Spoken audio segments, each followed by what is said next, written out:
Dans un royaume où les secrets de l'univers s'entrelacent avec les lueurs de l'esprit humain, existe un lieu légendaire connu sous le nom de Jardin des Idées. Au cœur de ce jardin, parmi les fleurs brillantes de la sagesse ancienne et les arbres murmurants des secrets cosmiques, se trouve une source de connaissances éternelles gardée par le sage Earl Nightingale. La légende raconte qu'Earl Nightingale, avec sa voix résonnante tel un chant de sirène, dévoile les secrets du cosmos à travers des mots qui non seulement s'entendent mais se ressentent au plus profond de l'âme. Son audiolivre Ta mente forme ta vie est bien plus qu'une narration. C'est un portail vers la transformation personnelle et la réalisation des rêves les plus audacieux. À chaque chapitre, Nightingale vous guide à travers des sentiers cachés de l'esprit, où chaque pensée est une graine et chaque action l'eau qui la fait fleurir. Depuis l'aube des temps, les étoiles chuchotent des histoires sur comment de grands hommes et femmes ont façonné leur destin avec le pouvoir de leur esprit. Aujourd'hui, à l'ère moderne, Earl Nightingale nous invite à découvrir cet héritage perdu et à éveiller le pouvoir qui sommeille au plus profond de notre conscience. Préparez-vous pour un voyage fascinant où les mots se transforment en magie, les pensées en réalité et les rêves en destinations atteignables. Bienvenue dans l'audiolivre qui transformera non seulement votre façon de penser, mais aussi votre façon de vivre. Plongez dans Ta mente forme ta vie, et découvrez le pouvoir infini qui réside en toi. Chapitre 1. Le mot magique Sois un leader à bord de 12 idées qui donneront de l'ordre et du succès à nos vies et accompliront des merveilles, peu importe notre choix d'axe principal dans nos existences, car nous parlons de grandes idées qui ont évolué à travers les siècles et forment ensemble une constellation que toi et moi pouvons naviguer en toute sécurité et victoire. Le grand philosophe espagnol José Ortega y Gasset nous rappelait que les êtres humains naissent dans un état naturel de désorientation par rapport à notre monde, tandis que toutes les autres créatures suivent des instincts dont elles ne sont pas conscientes et qu'elles ne peuvent pas remettre en question. Chacun de nous, en tant qu'être humain, s'est vu donner le pouvoir divin de créer sa propre vie, et c'est précisément ce que nous faisons chaque jour. Nous mettons en œuvre des actions et des idées qui déterminent la forme et la substance de notre lendemain. Pour certains, ces idées et actions conduisent inévitablement à des réalisations et récompenses extraordinaires. Pour la majorité, elles tendent à mener vers un juste milieu où beaucoup suivent les indications des autres sans les remettre en question. Pour d'autres, ces actions et idées conduisent à la frustration, à des problèmes récurrents et à une vie passée dans les couches inférieures de la pyramide socio-économique. Le succès ou l'échec en tant qu'être humain ne dépend ni de la chance, ni des circonstances, ni du destin, ni des opportunités, ni des personnes que vous connaissez, ni d'aucun de ces vieux et ennuyeux mythes et clichés que les ignorants utilisent pour s'excuser. Il s'agit de suivre des conseils, des règles de bon sens, des directives que tout le monde peut suivre. Sois un leader à changer des vies, à engendrer des histoires à succès, à aider à créer des millions de réussites et à sauver des carrières, des emplois et des mariages mieux que tout autre programme jamais produit. Et ces règles dont nous parlons ne changent pas. Elles s'appliquent à toute situation, dans toutes circonstances. Nous n'aurons jamais à nous demander qu'est-ce qui fonctionnera dans cette situation particulière, il suffit d'adopter ces idées comme nôtres et de commencer avec ce que j'appelle le mot magique.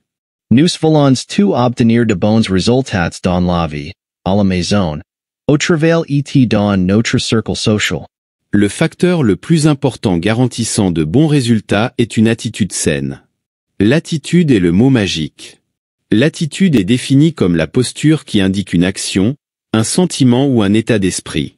Ce sont nos actions, sentiments ou états d'esprit qui déterminent ceux des autres. Notre attitude dit au monde ce que nous attendons en retour. Si notre attitude est joyeuse et pleine d'attentes élevées, elle transmet à tous que nous attendons le meilleur dans nos interactions. Vous verrez que si nous sommes à la hauteur de nos attentes, les autres nous donneront en retour ce que nous attendons selon leurs attitudes. Notre attitude est quelque chose que nous pouvons contrôler. Nous pouvons la définir chaque matin en commençant notre journée. En réalité, que nous en soyons conscients ou non, les membres de notre famille, voire toutes les personnes de ce monde, reflètent l'attitude que nous leur présentons. Notre attitude envers la vie détermine l'attitude que la vie adopte envers nous. C'est une question de cause à effet. Tout ce que nous faisons aura un effet correspondant. Si nous sommes joyeux et heureux d'expérimenter ce miracle de la vie, les autres reflèteront cette bonne humeur et nous serons des personnes très agréables pour eux. Toi et moi sommes responsables de nos vies et nous produisons des causes chaque jour. l'environnement ne peut que nous renvoyer un effet correspondant. C'est pourquoi je dis que chacun de nous détermine la qualité de sa propre vie, nous recevons ce que nous émettons. Voici une manière d'évaluer la qualité de ton attitude. Dans le passé, est-ce que les gens ont tendance à réagir positivement et avec un sourire quand ils te saluent amicalement à ton arrivée? Ta réponse à cette question en dira long. Je me souviens d'un homme et de sa femme qui ont acheté une maison en face de la mienne en Floride. Le couple avait déménagé depuis le Minnesota après des années de planification, fatigué des hivers du Nord. Après plusieurs mois, un jour, j'ai été surpris de les voir faire leurs valises. J'ai traversé la rue et j'ai demandé à l'homme s'il partait. Il a acquiescé et dit « Ma femme déteste être ici, nous rentrons chez nous ». J'ai demandé ce qui n'allait pas ici et pourquoi elle n'aimait pas cet endroit. Après quelques questions, la vérité a émergé, ils ne l'ont pas accepté ici, a dit l'homme. Les autres femmes de la communauté l'ont ignorée, elle n'a fait aucune amie et elles ne l'ont pas invitée à participer aux activités qu'elle faisait. Elle a dit aux autres femmes qu'elle était intéressée à participer, mais elle a attendu qu'elles viennent la chercher. Elles ont probablement pensé qu'elle était peu sociable et qu'elle n'était pas intéressée à être amie, c'est pourquoi elles l'ont laissée seule. J'ai fait remarquer à l'homme qu'il semblait que la communauté ne faisait que refléter son attitude. Il y a eu un long silence, puis il a acquiescé. Oui, c'est exactement ce qui s'est passé. Les femmes du quartier auraient dû s'approcher d'elle, se présenter et l'inviter à prendre un thé ou un déjeuner, mais elles ont réagi en fonction d'elle. La femme ne savait pas que la communauté ne pouvait que lui renvoyer le reflet de son attitude. Elle avait 60 ans et n'avait jamais appris la première règle importante pour vivre avec succès. Notre environnement nous reflète toujours, comme un miroir souvent impitoyable de nous-mêmes. Dès qu'une personne commence à changer son attitude, son environnement changera également. Cela fonctionne ainsi, une grande attitude apporte de grands résultats, une bonne attitude apporte de bons résultats, une attitude moyenne ou ordinaire apporte des résultats moyens, et une mauvaise attitude apporte de mauvais résultats. Chacun de nous façonne sa propre vie, et jusqu'à un certain point inattendu, la forme, la texture et la qualité, ou l'absence de qualité, de nos existences sont déterminées par notre attitude habituelle. Il semble simple, n'est-ce pas? Mais ce n'est pas si facile pour la plupart d'entre nous d'apprendre cette nouvelle habitude. Cela prend du temps. Cependant, une fois qu'elle fait partie de nous, notre monde changera radicalement, tout comme si nous sortions d'une sombre caverne vers la lumière du jour. La plupart des gens ne réfléchissent jamais à leurs attitudes. Ils cherchent simplement à commencer la journée de manière neutre, leurs attitudes n'étant ni bonnes ni mauvaises, prêtes à refléter tout stimulus, qu'il soit bon ou mauvais, qu'ils rencontrent. Ce sont des caméléons qui passent la journée à réagir à ce qui leur est présenté. Ce sont les gens de notre environnement, c'est pourquoi il est si important que nous contrôlions nos attitudes pour nous assurer qu'elles soient bonnes, voire excellentes. Une personne avec une mauvaise attitude envers l'apprentissage, par exemple, n'apprendra pas beaucoup. Je sais que tu peux penser à d'autres exemples basés sur ta propre vie. Ou si nous adoptons une attitude selon laquelle nous ne pouvons pas faire quelque chose, généralement nous ne le ferons pas. Avec une attitude d'échec, nous sommes battus avant de commencer. C'est William James de l'université Harvard, le père de la psychologie aux États-Unis, qui a dit « Les êtres humains peuvent transformer leur vie s'ils modifient leurs attitudes mentales ». Avant de continuer avec le reste du livre, je voudrais te demander un service. Au cours des dernières années, l'habitude de la lecture a considérablement diminué, mais son pouvoir de changer les individus et la société dans son ensemble reste intact. Nieuwsturgens om metrea disposition tout la connaissance continue dans les livres d'une manière différente, afin d'y atteindre de plus en plus de personnes. Mais nous ne pourrons pas le faire seuls. Nous avons besoin de ton aide. En te abonnant, tu deviendras l'un de nous, une pièce essentielle pour ce changement. J'espère pouvoir compter sur toi. Merci. En essayant de décrire l'attitude qui m'a également aidé au fil des ans, j'ai trouvé que j'utilisais deux mots importants, gratitude et attente. Premièrement, je suis reconnaissant pour l'opportunité de me réveiller chaque matin et de vivre sur cette belle et incroyable planète Terre. Deuxièmement, je suis plein d'attentes positives pour atteindre les objectifs que je me fixe. Nous parlerons davantage de ces concepts plus tard. J'aime l'idée de réaliser ces objectifs, d'où l'attitude d'attente. Je sais que le monde me renverra ce que je lui donne sous forme d'attitude. C'est donc à moi d'être responsable. Il y a des millions de personnes qui vivent des vies étroites, sombres et frustrées simplement parce qu'elles adoptent une attitude hésitante envers elles-mêmes et envers la vie. En général, une personne avec une attitude déficiente devient un aimant pour les expériences désagréables, qui ont tendance à renforcer sa mauvaise attitude. Cela attire plus de problèmes et le cycle se répète encore et encore. La personne devient l'exemple d'une prophétie autoréalisatrice qui se réalise. Et tout, que tu le crois ou non, dépend de l'attitude. Nous optenons que nous attendons. Notre vision de la vie est en sorte, de penser avec l'équal nous peignons notre monde. Il peut être lumineux, rempli d'espoir et de satisfaction, ou sombre et lugubre. Parfois, il est difficile de convaincre les gens que le monde dans lequel ils vivent est un reflet de leur attitude. Ils adoptent l'attitude selon laquelle si les gens étaient aimables avec eux, ils le seraient aussi. Mais c'est comme se tenir devant un tas de bois et attendre qu'il nous réchauffe sans allumer le feu. Il faut agir en premier. Tout doit commencer quelque part, commençons par nous-mêmes. L'attitude est le reflet de la personne que nous sommes à l'intérieur. Pense un moment aux personnes qui naviguent dans la vie de succès en succès, et quand elles échouent quelque part, elles haussent les épaules et passent à autre chose. Partout où l'on trouve des gens faisant un travail exceptionnel avec des résultats exceptionnels, on trouve des individus avec une bonne attitude. Ces personnes adoptent l'attitude selon laquelle elles peuvent accomplir ce qu'elles se proposent, que le succès est l'ordre naturel des choses, et c'est vraiment le cas. Elles croient qu'il n'y a aucune raison pour laquelle elles ne pourraient pas avoir autant de succès et être aussi compétentes que quiconque.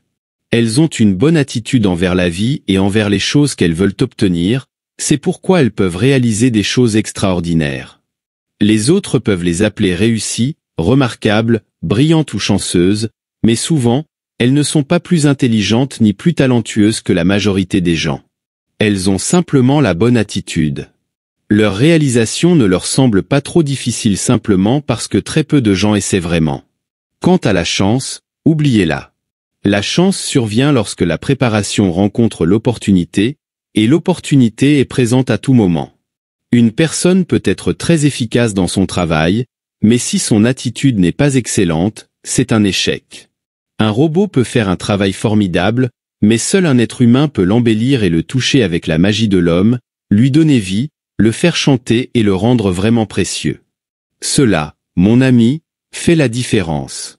Les personnes réussies viennent de toute taille, forme, âge et couleur.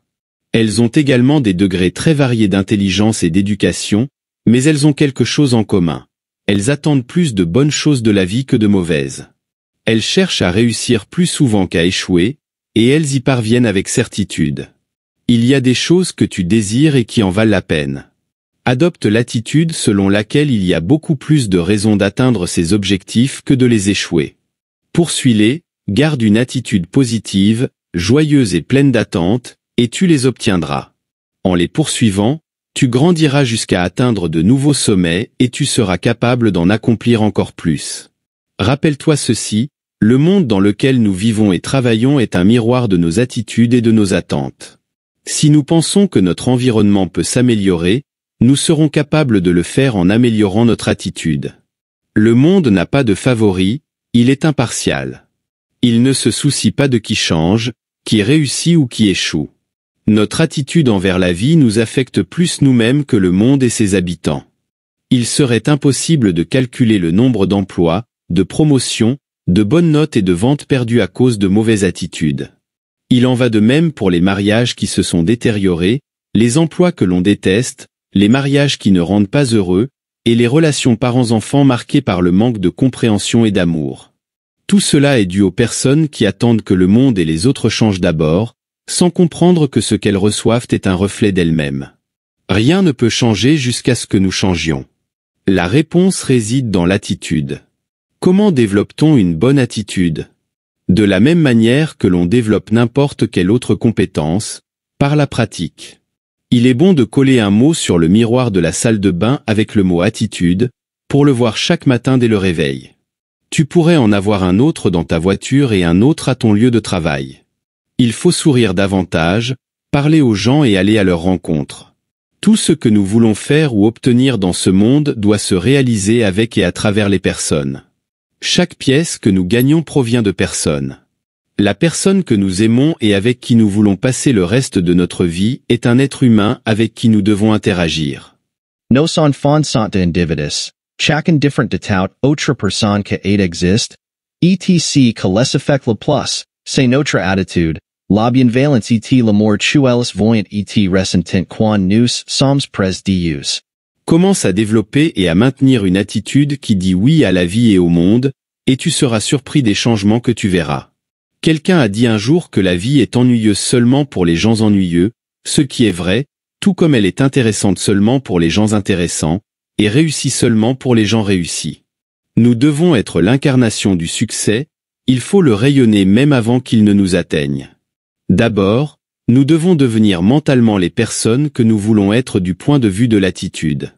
Il y a de nombreuses années, un journaliste a demandé à un célèbre restaurateur de Los Angeles quand il avait atteint le succès. Le restaurateur a répondu « J'ai eu du succès depuis que j'étais au fond du trou. Je savais ce que je voulais faire et je savais ce que je ferais. C'était juste une question de temps. J'avais une attitude de succès bien avant d'avoir atteint la prospérité. » Goethe, le grand écrivain allemand, l'a exprimé ainsi « Avant de pouvoir faire quelque chose, il faut faire quelque chose. » Permettez-moi de vous montrer mon point de vue avec un exercice. Si vous le faites consciencieusement et que vous vous concentrez dessus chaque jour, vous verrez comment vous deviendrez chanceux, comme l'appellent les non-initiés. Toutes sortes de choses merveilleuses commenceront à se produire dans votre vie, ce qui vous montrera ce que peut signifier une grande attitude. Voici l'exercice, traitez chaque individu avec lequel vous entrez en contact comme s'il était la personne la plus importante de la Terre. Faites-le pour 3 raisons. Premièrement, pour chaque personne, elle est la personne la plus importante de la Terre. Deuxièmement, c'est ainsi qu'il convient de traiter les êtres humains. Troisièmement, si vous faites cela avec tout le monde, vous commencerez à former une habitude importante. Il n'y a rien dans le monde que les hommes, les femmes et les enfants veulent et ont besoin plus que l'estime de soi, le sentiment d'importance, d'être reconnu, nécessaire et respecté. Ils donneront leur amour et d'autres bénédictions à la personne qui satisfait ce besoin. Avez-vous déjà remarqué que plus on monte dans n'importe quelle organisation, plus les gens semblent agréables? C'est ainsi que cela fonctionne.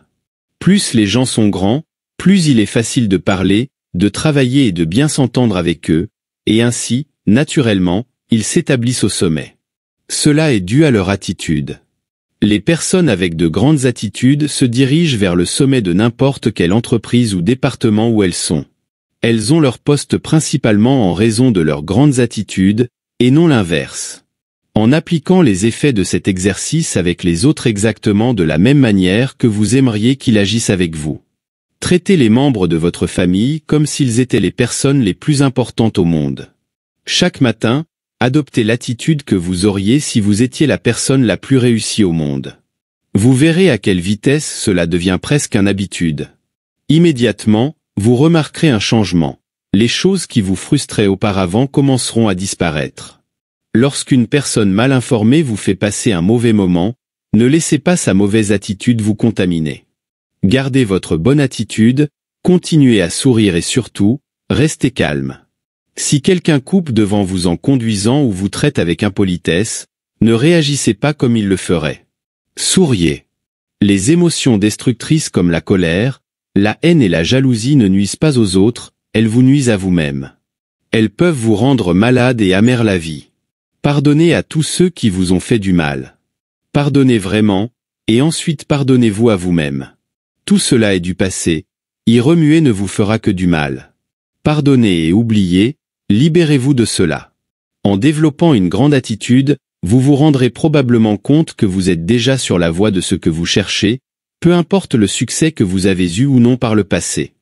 Vous serez ravi de la facilité et du confort de votre nouvelle idée. Les mauvaises attitudes des autres peuvent être contagieuses comme un rhume. Il est important de les voir comme quelque chose de contagieux qui ne peut que nous nuire. Nous devons rester en bonne santé. Nous ne pouvons tout simplement pas consacrer du temps à ces choses. Celui qui a inventé l'expression « la vie est trop courte » savait vraiment ce dont il parlait. En effet, La vie est trop courte pour perdre notre temps précieux à imiter les attitudes des autres, à moins qu'elles ne soient bonnes. Une bonne attitude fait beaucoup plus que d'éclairer notre monde. Elle semble nous connecter magiquement à toutes sortes d'opportunités très pratiques qui n'existaient pas avant ce changement. C'est peut-être à cela que les gens font référence lorsqu'ils disent que nous avons de la chance. Nous rencontrons soudain des opportunités qui semblent venir de nulle part. En réalité, il s'agit de l'effet de cette nouvelle connexion avec le monde qui accompagne une grande attitude. Nous faisons les choses plus rapidement et beaucoup mieux. De la même manière, nous nous orienterons directement vers tout type de succès soudain. Lorsque vous commencez à développer une meilleure attitude, sachez que vous vous êtes déjà placé parmi les 5% des personnes les plus réussies au monde et que vous avez préparé le terrain. Ensuite, il faut semer la graine. En résumé, voici quelques points essentiels. Premièrement, c'est notre attitude au début d'une tâche difficile qui favorisera son succès plus que toute autre chose. Deuxièmement, nos attitudes envers les autres déterminent leurs attitudes envers nous, car nous sommes tous interdépendants. Le succès que nous atteignons dans la vie dépendra largement de nos relations avec les autres. Troisièmement, avant d'atteindre le type de vie que vous désirez, vous devez penser, parler et agir dans tous vos affaires comme le ferait la personne que vous souhaitez devenir. Gardez une image mentale de cette personne aussi souvent que possible. Quatrièmement, souvenez-vous que plus vous grimpez dans une organisation, meilleures seront les attitudes que vous rencontrerez, et que de grandes attitudes ne sont pas le résultat du succès, mais le succès est le résultat de grandes attitudes. Enfin, le désir le plus profond de l'être humain est la reconnaissance et l'estime de soi. Il veut se sentir important et savoir qu'il est nécessaire, y compris pour ses proches et toutes les personnes avec lesquelles il entre en contact. Pour que ces principes deviennent une habitude, voici quelques suggestions. Puisque votre esprit ne peut contenir qu'une pensée à la fois, faites-en chacune constructive et positive. Cherchez le meilleur chez les gens et les idées, soyez toujours à l'affût de nouveaux pensées que vous pourriez mettre en pratique dans votre vie. Ne perdez pas de temps à parler de vos problèmes à des personnes qui ne peuvent pas les résoudre, ni de votre santé à moins qu'elle ne soit bonne ou que vous ne discutiez avec votre médecin. En dehors de ces exceptions, cela ne vous servira ni à vous ni aux autres. Irradiez une attitude de bien-être et de confiance, et celle d'une personne qui sait où elle va. De bonnes choses vous arriveront de toutes sortes. Enfin, traitez toutes les personnes comme si elles étaient les plus importantes du monde. Commencez par cette habitude, pratiquez-la avec constance et vous en bénéficierez pour le reste de votre vie. Chapter 2. Acres of Diamonds. En 1843, naquit un homme qui allait influencer profondément la vie de millions d'êtres humains. Il s'appelait Russell Hermanel. Il est devenu avocat, puis éditeur de journaux, et enfin ecclésiastique. Au cours de sa carrière ecclésiastique, un incident s'est produit qui allait changer sa vie ainsi que celle de nombreuses personnes. Un jour, un groupe de jeunes se présenta devant le docteur Conwell dans son église et lui demanda s'il voulait bien leur enseigner des cours universitaires. Ils aspiraient tous à une éducation supérieure mais n'avaient pas les moyens de la financer. Conwell leur conseilla de repenser leur demande et de revenir dans quelques jours. Après leur départ, une idée commença à germer dans l'esprit du docteur Conwell. Pourquoi ne pourrait-il pas y avoir une bonne université pour les jeunes défavorisés mais talentueux? En peu de temps, cette idée le captiva totalement. Pourquoi ne pas faire de cela un projet méritant un engagement à 100%, un dévouement total? Presque sans aide extérieure, le docteur Conwell récolta plusieurs millions de dollars avec lesquels il fonda l'université de Temple. Aujourd'hui, c'est l'une des principales écoles du pays. Pour lever ses fonds, il donna plus de 6000 conférences à travers le pays, et à chaque fois, il raconta une histoire appelée Acre de diamants. C'était une histoire vraie qui l'avait profondément marqué, et qui eut le même effet sur son public. C'était l'histoire d'un fermier africain qui avait entendu parler de collègues ayant trouvé des millions en découvrant des mines de diamants. Cette histoire enthousiasma tellement l'homme qu'il vendit sa ferme sans attendre et partit à la recherche des pierres précieuses lui-même. Malheureusement, il passa le reste de sa vie à errer en Afrique sans succès dans sa quête des étincelantes gemmes. Finalement, épuisé et désespéré, il se jeta dans une rivière et se noya. Pendant ce temps, sur la ferme, l'homme qui avait acheté la propriété traversait par hasard le petit ruisseau de la propriété. Soudain, Illinois y eut un éclat brillant de lumière bleue et rouge au fond du ruisseau. Il se pencha et ramassa une pierre de bonne taille. Impressionné, il la plaça sur la cheminée comme une curiosité intéressante. Quelques semaines plus tard, un visiteur prit la pierre, l'examina de près et faillit s'évanouir. Ensuite, il demanda au fermier s'il savait ce qu'il avait trouvé. Lorsque le fermier mentionna qu'il pensait simplement que c'était un morceau de verre, le visiteur lui dit qu'il avait trouvé l'un des diamants les plus grands jamais découverts. Le fermier peinait à y croire. On lui expliqua que son ruisseau était rempli de pierres, peut-être pas aussi grandes que celle-ci, mais qu'il y en avait certainement beaucoup. Il convient d'ajouter que cette ferme s'avéra être la mine de diamants la plus productive de tout le continent africain. Le premier fermier possédait sans le savoir des acres de diamants, mais il les avait vendus pratiquement pour rien afin de les chercher ailleurs. La morale est claire, si l'homme avait pris le temps d'étudier et de se préparer pour reconnaître à quoi ressemblent les diamants bruts, et s'il avait exploré en profondeur la propriété qu'il possédait avant de chercher ailleurs, tous ses rêves les plus fous se seraient réalisés. L'aspect de cette histoire qui a profondément affecté le docteur Conwell, et par la suite des millions de personnes, était l'idée que chacun de nous se trouve actuellement au milieu de ses propres acres de diamants. Si seulement nous avions la sagesse et la patience d'explorer de manière intelligente et efficace le travail auquel nous sommes actuellement engagés, et de nous explorer nous-mêmes, nous trouverions normalement les richesses que nous recherchons, qu'elles soient économiques, immatérielles, ou les deux. Avant de courir vers ce que nous croyons être des pâturages plus verts, vérifions si les nôtres le sont aussi. On dit que si l'herbe de l'autre semble plus verte, c'est probablement parce qu'elle est mieux entretenue. De plus, pendant que nous regardons d'autres pâturages, d'autres regardent les nôtres. Peu importe votre objectif, le chemin vers celui-ci pourrait bien se trouver dans ce que vous faites actuellement. Ce n'est que lorsque le polio l'a complètement paralysé et l'a contraint à puiser dans les ressources de son esprit qu'un courageux fermier a eu l'idée de produire sur son ranch des produits carnés exceptionnellement bons, et a fini par créer l'une des entreprises de conditionnement de viande les plus réussies du pays. Sur sa ferme aussi, il y avait des acres de diamants, mais jusqu'alors, il n'avait jamais creusé pour les trouver. Votre esprit est votre ressource la plus précieuse. Permettez-lui d'explorer pleinement les possibilités cachées dans ce que vous faites actuellement avant de passer à quelque chose de nouveau. Je dis cela parce qu'il y avait probablement de bonnes raisons pour lesquelles vous avez choisi votre travail actuel au départ.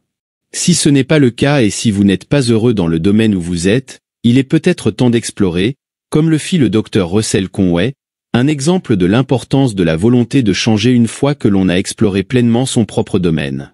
Comme je l'ai mentionné précédemment, le docteur a commencé comme avocat puis est devenu éditeur de journaux avant de trouver finalement sa véritable vocation en tant que clerc et fondateur d'une grande université. Un des premiers exemples de la façon dont une personne découvre des acres de diamants cachés dans son travail est l'histoire de Stilu Leonard de Norwalk, Connecticut. Léonard a commencé comme livreur de lait. Pendant ses tournées, il réfléchissait à tous les produits liés à l'industrie laitière que ses clients avaient réellement besoin. Avec très peu d'argent, il a acheté une laiterie en activité et a commencé à bâtir une carrière autour d'elle. Il a fait de la laiterie son centre d'opération et a ouvert ses portes aux clients pour qu'ils puissent observer le processus de travail. Ensuite, il a commencé à ajouter plus de produits à sa gamme. Aujourd'hui, son magasin de produits laitiers est le plus grand au monde et vend de tout dans le secteur alimentaire. Les gens viennent de partout pour acheter et adorent l'endroit, tout comme lui. Les autobus de Léonard ramassent les personnes âgées ou malades qui ne peuvent pas se rendre seules au magasin. Il a un empire commercial qui a commencé par une simple tournée de livraison. Les diamants étaient là, et Léonard en a tiré le meilleur parti. Tout type de travail présente des opportunités. Elles sont là, attendant d'être perçues, mais elles ne peuvent ni parler ni envoyer de signaux. Notre part du marché consiste à regarder notre travail avec un regard neuf, avec les yeux de la création. Versez votre énergie créative. C'est notre devoir, en tant qu'hommes et femmes, de procéder comme s'il n'y avait pas de limite à nos capacités. Nous sommes des collaborateurs de la création. Un homme que je connaissais en Arizona a commencé avec une petite station-service. Un jour, assis derrière son comptoir, il regardait par la fenêtre pendant qu'un de ses jeunes employés remplissait le réservoir d'essence d'un client. Il a remarqué que cet homme avait de l'argent dans ses poches et qu'il y avait des choses dont il avait besoin ou qu'il voulait pour lesquelles il paierait s'il les voyait exposées convenablement. Ainsi, il commença à vendre d'autres articles, des instruments de pêche, des articles de maison et de camping, des fusils de chasse et des munitions. Ensuite, il acheta les propriétés adjacentes et ajouta un département de pièces détachées automobiles. Il avait toujours eu des boissons froides et des bonbons, mais maintenant il ajouta des chocolats de très bonne qualité et une vitrine réfrigérée. En peu de temps, il vendit plus de chocolat que quiconque dans l'État. Il avait des milliers de choses que ses clients pouvaient acheter pendant qu'il attendait que leur voiture soit réparée. Tout cela contribua à augmenter ses ventes d'essence et la prospérité grandit sans cesse. Tout a commencé avec un homme perspicace qui observa un client avec de l'argent dans les poches, sans rien sur quoi le dépenser.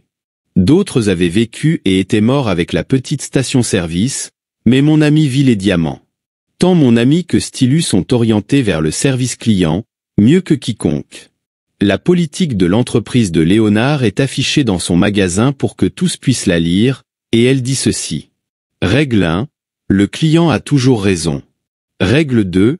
Si le client a tort, relisez la règle 1. En voyant arriver un client fortuné, beaucoup de gérants de stations-service pourraient penser « Je devrais me concentrer sur son entreprise ». Mais ce n'est pas ainsi. Il y a autant d'opportunités dans un métier que dans un autre, et croyez-moi, nous les trouvons lorsque nous cessons de nous imiter les uns les autres et commençons à penser de manière créative. Prenez le temps d'observer comment un étranger ferait votre travail. Il pourrait se demander pourquoi vous le faites de telle manière. Il pourrait réaliser comment ce que vous faites pourrait être capitalisé ou multiplié. Si vous êtes satisfait de la situation actuelle, alors bien sûr, maintenez-la ainsi. Mais c'est très amusant de découvrir des diamants cachés en nous-mêmes et dans notre travail. Nous ne nous ennuyons jamais et ne tombons jamais dans une routine terne. Certaines des entreprises les plus intéressantes du monde ont émergé d'une idée très petite dans une petite zone.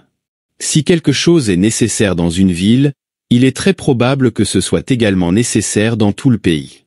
Vous pourriez aussi vous demander, dans quelle mesure suis-je bon dans ce que je fais actuellement? Connaissez-vous tout ce qu'il y a à savoir sur votre travail? Vous considérez-vous comme un professionnel de premier ordre? Comment votre travail se comparerait-il à celui des autres professionnels de votre secteur? L'éducateur et écrivain J.B. Matthew a écrit « Si une personne n'est pas préparée pour une opportunité, elle passera à côté d'une grande opportunité à la mesure de la préparation qu'elle a eue pour en profiter. » Je suis sûr que le docteur Matthew visait à inclure toute l'humanité dans cette déclaration.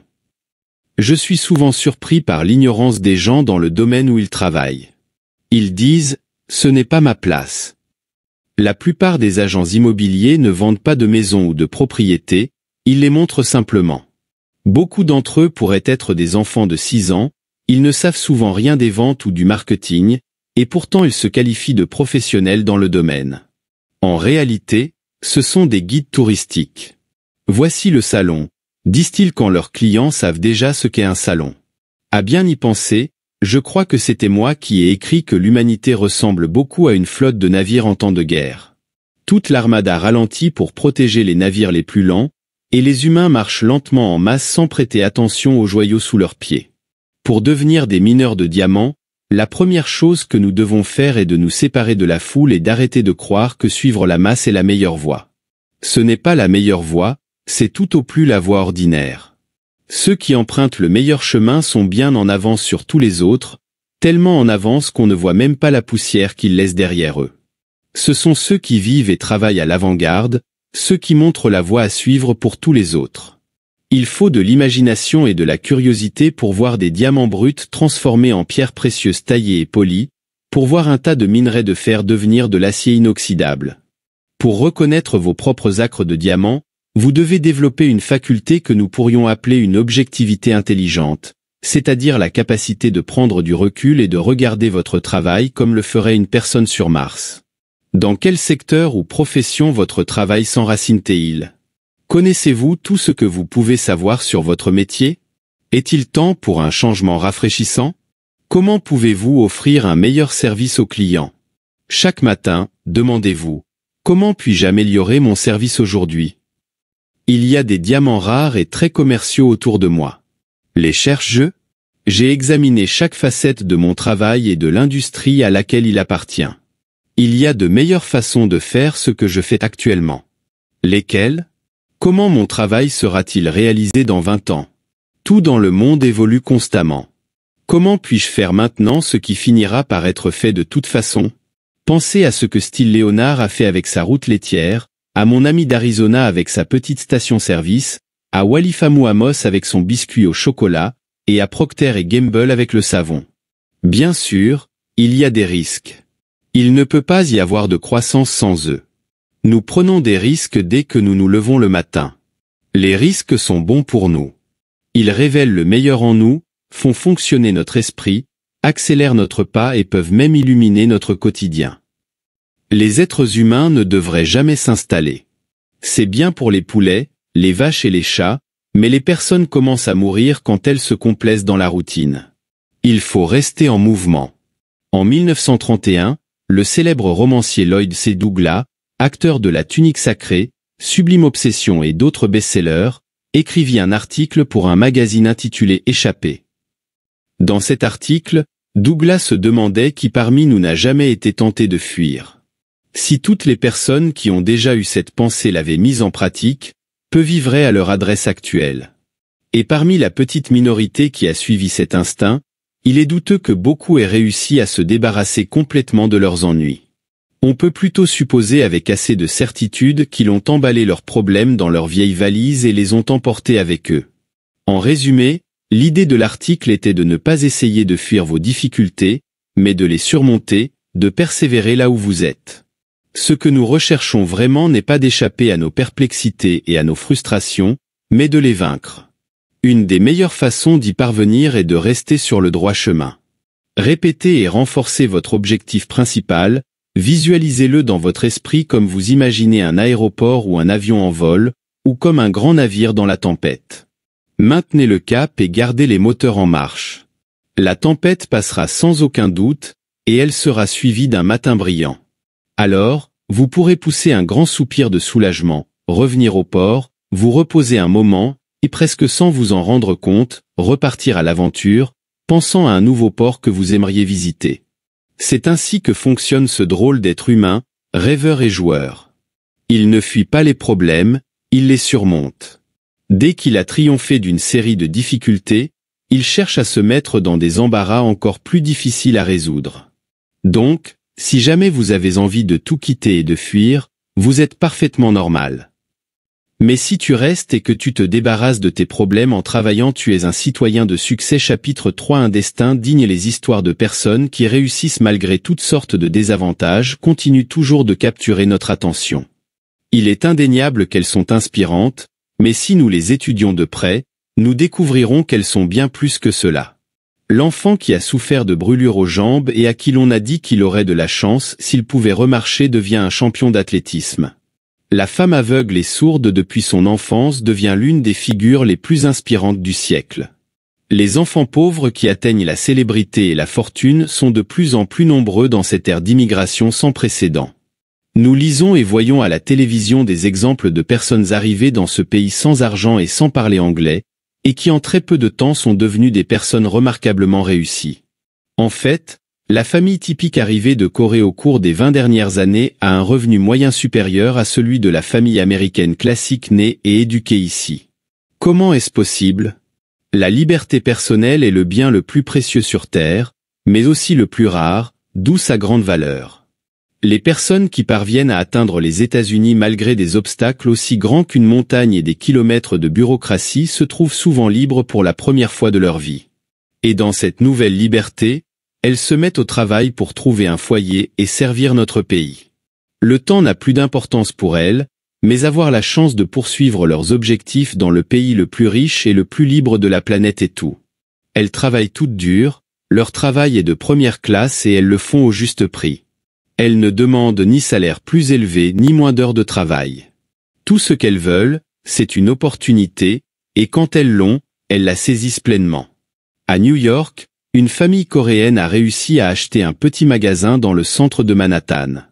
La première chose qu'ils ont faite a été de le nettoyer complètement, puis de le remplir avec les produits d'épicerie les plus appropriés pour les habitants du quartier. Ils ouvraient tôt le matin et fermaient tard le soir, accueillant toujours leurs clients avec gentillesse. Naturellement, ils ont eu un succès retentissant. Un jour, les clients du magasin l'ont trouvé fermé, ce qui leur a semblé très étrange car il était ouvert 7 jours sur 7. Mais il y avait une note sur la porte expliquant la raison. Nous sommes allés à l'université de Yale assister à la remise de diplôme de notre fils. C'est une histoire américaine de personnes qui ont trouvé la joie dans la liberté et dans l'opportunité. Profitant au maximum de servir leurs semblables, cela motive ces personnes malgré des désavantages aussi énormes que ne pas connaître la langue, ne pas connaître les bonnes personnes ou ne pas avoir d'argent. Et que dire de l'enfant aux jambes brûlées devenu champion d'athlétisme, ou d'Hélène Keller, aveugle et sourde depuis la petite enfance? Quelle est la réponse? Peut-être est-elle trop simple. Il s'agit d'avoir des objectifs. Les personnes dont nous avons parlé ici, ainsi que les milliers d'autres qui font la même chose à travers tout le pays, possèdent quelque chose que l'Américain moyen n'a pas, des objectifs. Ils ont un désir ardent de réussir malgré tous les désavantages. Ils savent exactement ce qu'ils veulent. Ils y pensent jour et nuit, se lèvent tôt et donnent le meilleur d'eux-mêmes toute la journée. Ce rêve, cette vision, cet objectif invisible pour tout le monde sauf pour la personne qui le porte, pourrait bien être responsable de tous les grands progrès et réalisations de l'humanité. Un rêve devenu réalité, un but atteint, voilà ce qui vaut la peine pour les hommes et les femmes. On dit que ce que l'esprit peut concevoir et croire, il peut le réaliser. Construire un bon bâtiment là où il n'y avait qu'un terrain vague, construire un pont traversant la baie, atteindre la Lune, posséder un petit brasier au centre de Manhattan, acheter une maison confortable, obtenir un diplôme, la naissance d'un enfant, une position dans le monde des affaires, un revenu déterminé ou une somme d'argent investie. Je répète, ce que l'esprit peut concevoir et croire, il peut le réaliser. Nous devenons ce que nous pensons, et lorsque nous sommes possédés par un objectif passionnant, nous l'atteignons. C'est pourquoi l'on dit, choisissez ce que vous voulez accomplir, car si vous le désirez suffisamment fort, vous l'obtiendrez, quoi qu'il en soit. On dit que les Américains peuvent avoir tout ce qu'ils veulent. Le problème est qu'ils ne savent pas ce qu'ils veulent. Ils désirent de petites choses et les obtiennent. Le système ne cesse jamais de fonctionner pour eux, mais ils ne semblent pas savoir qu'il s'agit bien d'un système, et que s'il fonctionne pour obtenir un nouveau réfrigérateur ou une voiture, il fonctionnera tout aussi bien pour toute autre chose qu'il désire. Lorsqu'une personne comprend que les objectifs qui lui sont importants peuvent devenir réalité, c'est comme ouvrir une boîte de surprises. Toutes sortes de choses intéressantes et excitantes commencent à se produire. Souvent, nous nous sentons vraiment vivants pour la première fois. Nous regardons en arrière et nous rendons compte que nous avancions à pas de tortue, suivant l'exemple de la masse et croyant que nous étions tous pareils. Rien n'est plus éloigné de la réalité. Chacun de nous est différent, avec des capacités, des profils génétiques et des désirs différents. Ce qui serait un succès retentissant pour une famille pourrait être un échec pour une autre, en raison de leurs différences en termes d'aspiration, de style de vie, d'éducation et de formation. Quand nous sommes jeunes, l'environnement nous influence et contribue à définir notre trajectoire dans la vie. Un jeune qui a connu la pauvreté dans son enfance peut aspirer à devenir riche, peut-être pour compenser le manque de ses jeunes années, tandis qu'un autre jeune élevé dans une famille de classe moyenne supérieure, ayant presque toujours eu tout ce qu'il voulait, pourrait se contenter d'un statut de classe moyenne à l'âge adulte. Les choses que nous avons toujours eues ne sont pas aussi importantes pour nous que pour ceux qui ne les ont jamais eues. Nous parlons de la liberté et de combien elle est précieuse pour ceux qui ne l'ont jamais eue, tandis que la plupart des Américains la considèrent comme acquise et n'y pensent même pas. Si nous leur demandions ce qui est le plus important au monde pour un être humain, ils ne mentionneraient probablement pas la liberté d'établir des objectifs de vie particuliers. Pourtant, comme l'a écrit Archibald M. Selech dans son excellente œuvre Le secret de la liberté, le secret du bonheur est la liberté, et le secret de la liberté est le courage. Pour comprendre l'importance de fixer des objectifs, nous devons réaliser que c'est la base même de tout succès. En fait, c'est la définition même du succès. Selon une brillante définition que j'ai trouvée, le succès est la réalisation progressive d'un objectif digne, ou dans certains cas, la poursuite d'un idéal digne. Si vous réfléchissez un peu à cette belle définition, Je pense que vous serez d'accord avec moi. Être sur le chemin de la réalisation d'un objectif est déjà une forme de succès. Le succès ne réside pas seulement dans l'atteinte d'une fin, bien que ce soit ce que le monde considère comme le succès, mais il réside dans le cheminement vers cet objectif. Nous sommes réussis dans la mesure nous travaillons pour accomplir quelque chose que nous voulons réaliser dans nos vies. C'est là que l'être humain donne le meilleur de lui-même. C'est à cela que faisait référence Cervantes lorsqu'il écrivait « Le chemin est meilleur que l'auberge ». Souvent, les romans romantiques se terminent par le mariage d'amoureux, mais c'est seulement le début de l'histoire. Lorsqu'un jeune obtient son diplôme et termine ses études, c'est également seulement le début. Ce sont des jalons importants, sans aucun doute, et ils méritent d'être félicités. Mais où va-t-on ensuite, une fois qu'une personne a atteint l'objectif pour lequel elle a tant travaillé? C'est quelque chose de merveilleux. C'est le moment de se reposer et de savourer la réussite. Mais selon ma définition, nous ne serons vraiment réussis que lorsque nous nous fixerons un nouvel objectif, plus élevé, pour lequel lutter. Nous sommes à notre meilleur lorsque nous escaladons, pensons, planifions et nous dirigeons vers ce que nous voulons accomplir. Cela ne signifie pas que nous devrions devenir accros au travail. En fait, il est prouvé que les hommes et les femmes les plus réussis savent vivre dans un merveilleux état d'équilibre, ils s'amusent et se reposent correctement pour que leur esprit fonctionne mieux. Quoi que nous choisissions de faire, l'esprit est la partie la plus importante que nous possédons. Comme certains sportifs le disent, 90% du succès est mental, quel que soit le pourcentage réel, il est indubitablement très élevé. Comme nous l'avons souligné dans le chapitre sur le mot magique, notre attitude mentale peut faire la différence entre gagner et perdre. Avec notre définition du succès comme la réalisation progressive d'un objectif digne, nous avons tout couvert. Que ce soit le jeune qui travaille pour terminer ses études ou la personne qui travaille pour obtenir une promotion dans son entreprise, ils ont tous autant de succès que quiconque sur Terre. Si tu as un objectif qui te semble digne de toi en tant que personne et qui te remplit de joie rien que d'y penser, crois-moi, tu l'atteindras. Mais au fur et à mesure que tu te rapproches et que tu vois que l'objectif sera bientôt atteint, commence à penser au prochain. Il arrive souvent qu'à mi-chemin d'un livre, un écrivain ait l'idée de base du suivant et commence à prendre des notes. C'est ainsi qu'il faut agir. L'un de mes poèmes préférés est de Rabindranath Tagore, le grand poète de Calcutta, et il dit ainsi « J'ai dormi et rêvé que la vie était joie. Je me suis réveillé et j'ai vu que la vie était service. J'ai servi et j'ai découvert que le service est la joie. » Nous sommes plus heureux lorsque nous nous consacrons pleinement au travail qui nous mène vers l'objectif que nous nous sommes fixés. Cela donne un sens à notre temps libre et apporte du confort à notre rêve. Cela rend tout le reste de la vie merveilleux et en vaut la peine. Lorsqu'on pense au mot succès, la plupart des gens ont tendance à le lier à beaucoup d'argent. Bien que cela puisse être une conséquence naturelle d'un objectif et nous indiquer que nous faisons du bon travail, ce n'est pas toujours le cas. C'est pourquoi je mentionnais que le succès peut être défini comme la poursuite d'un idéal digne. Par exemple, je ne peux pas imaginer quelqu'un de plus réussi qu'un enseignant exceptionnel qui s'efforce d'en savoir plus sur l'art d'enseigner et sur les cours qui captiveront l'intérêt de ses élèves. Il comprend que chacun est différent et apprend à son propre rythme. La joie et la satisfaction viennent du service aux autres, et littéralement, il y a des millions de façons de le faire. Très probablement, ceux dont les objectifs impliquent d'aider beaucoup de personnes seront largement récompensés.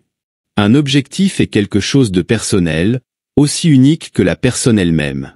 Comme il n'y a pas deux hommes totalement identiques, il est logique qu'il n'y ait pas non plus deux hommes ayant exactement les mêmes objectifs.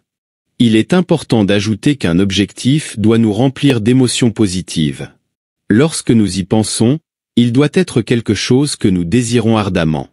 En ressentant une idée ou un objectif avec une grande intensité, nous aurons plus de certitude que cette idée, enfouie au plus profond de notre subconscient, nous guidera vers sa réalisation. J'ai utilisé la citation « Personne ne s'enrichit sans enrichir les autres » en réponse à une lettre d'un homme de l'Utah qui se demandait comment ceux qui s'enrichissent grâce au trafic de drogue ou à la production et à la vente de pornographie enrichissent réellement les autres. C'était une bonne question, surtout de nos jours. Je lui ai répondu en lui disant que ma définition du succès est la réalisation progressive d'un objectif digne. Certainement, les personnes impliquées dans le trafic de drogue et la pornographie ne pourraient pas être qualifiées de réussies. Ce qu'elles font est contre-productif, destructeur, et dans le cas des drogues, implique l'esclavage et la mort de milliers de personnes. J'ai continué en expliquant que tandis que nos besoins sont peu nombreux et relativement simples, nos désirs dans cette société incroyablement confortable sont presque infinis. En satisfaisant ces désirs, quels qu'ils soient, nous servons les autres, mais pas toujours dans leur intérêt ni dans le nôtre. Je persiste à dire que je ne qualifierai pas de réussis ceux qui se consacrent aux drogues et à la pornographie, et leur richesse ne leur servirait à rien s'ils sont envoyés en prison. Cependant, je n'ai pas cessé d'utiliser la citation. Bien qu'il soit possible de s'enrichir sans enrichir les autres, pour la plupart d'entre nous, ce n'est pas la voie que nous voulons suivre, ni une voie honorable, surtout quand il y a tant de façons positives et productives de servir les autres. Quel que soit notre objectif, si nous nous engageons pleinement envers lui, nous l'atteindrons. C'est ainsi que ça fonctionne. On estime que environ 5% de la population atteint un succès remarquable, pour le reste, le moyen leur suffit, mais la majorité semble dériver, acceptant les choses telles qu'elles viennent et espérant peut-être de temps en temps qu'elles s'améliorent. J'aime comparer les êtres humains à des navires, comme le faisait Carlyle. Environ 95% peuvent être comparés à des navires sans gouvernail, à la merci de tous les changements de vent et de marée, sans défense. Et même s'ils espèrent un jour atteindre un port riche et fréquenté, toi et moi savons que pour chaque entrée de port, il y a 1000 kilomètres de côte rocheuse. Les chances d'accoster sont d'1 sur 1000. Nos loteries d'État s'enrichissent avec ces gens, tout comme les machines à sous de Las Vegas et Atlantic City. Ces personnes comptent sur la chance, sans se rendre compte des infimes probabilités qu'elles ont en jouant. Bien sûr, quelqu'un gagne de temps en temps, c'est vrai, mais les probabilités sont ce qu'elles sont. En revanche, les 5% qui se sont investis, qui ont pris le contrôle de leur vie, qui ont décidé d'atteindre un objectif ambitieux et qui se sont pleinement engagés pour l'atteindre navigueront à travers les profonds océans de l'existence. Ils atteindront port après port et accompliront plus en quelques années que les autres en toute une vie. Si tu visites un navire amarré et demandes au capitaine ses prochaines escales, il te les décrira en une seule phrase. Bien que le capitaine ne puisse voir sa destination durant 99% du voyage, il sait qu'elle est là, et sauf catastrophe imprévue, il y arrivera. Il lui suffit simplement de faire certaines choses chaque jour. Si quelqu'un te demandait ta prochaine escale, pourrais-tu lui répondre? As-tu un objectif clair et précis en tête? L'as-tu écrit? Ce serait une bonne idée. Nu savons besoin de rappels et de renforcements. Si tu peux obtenir une photo de ton objectif et la coller sur le miroir de la salle de bain, fais-le. Des milliers de personnes réussies écrivent leur objectif sur une carte, qu'elles gardent dans leur portefeuille ou leur sac. Lorsque nous demandons aux gens pourquoi ils travaillent, ils répondent généralement par des généralités. Peut-être disent-ils que c'est pour avoir une bonne santé, du bonheur ou beaucoup d'argent.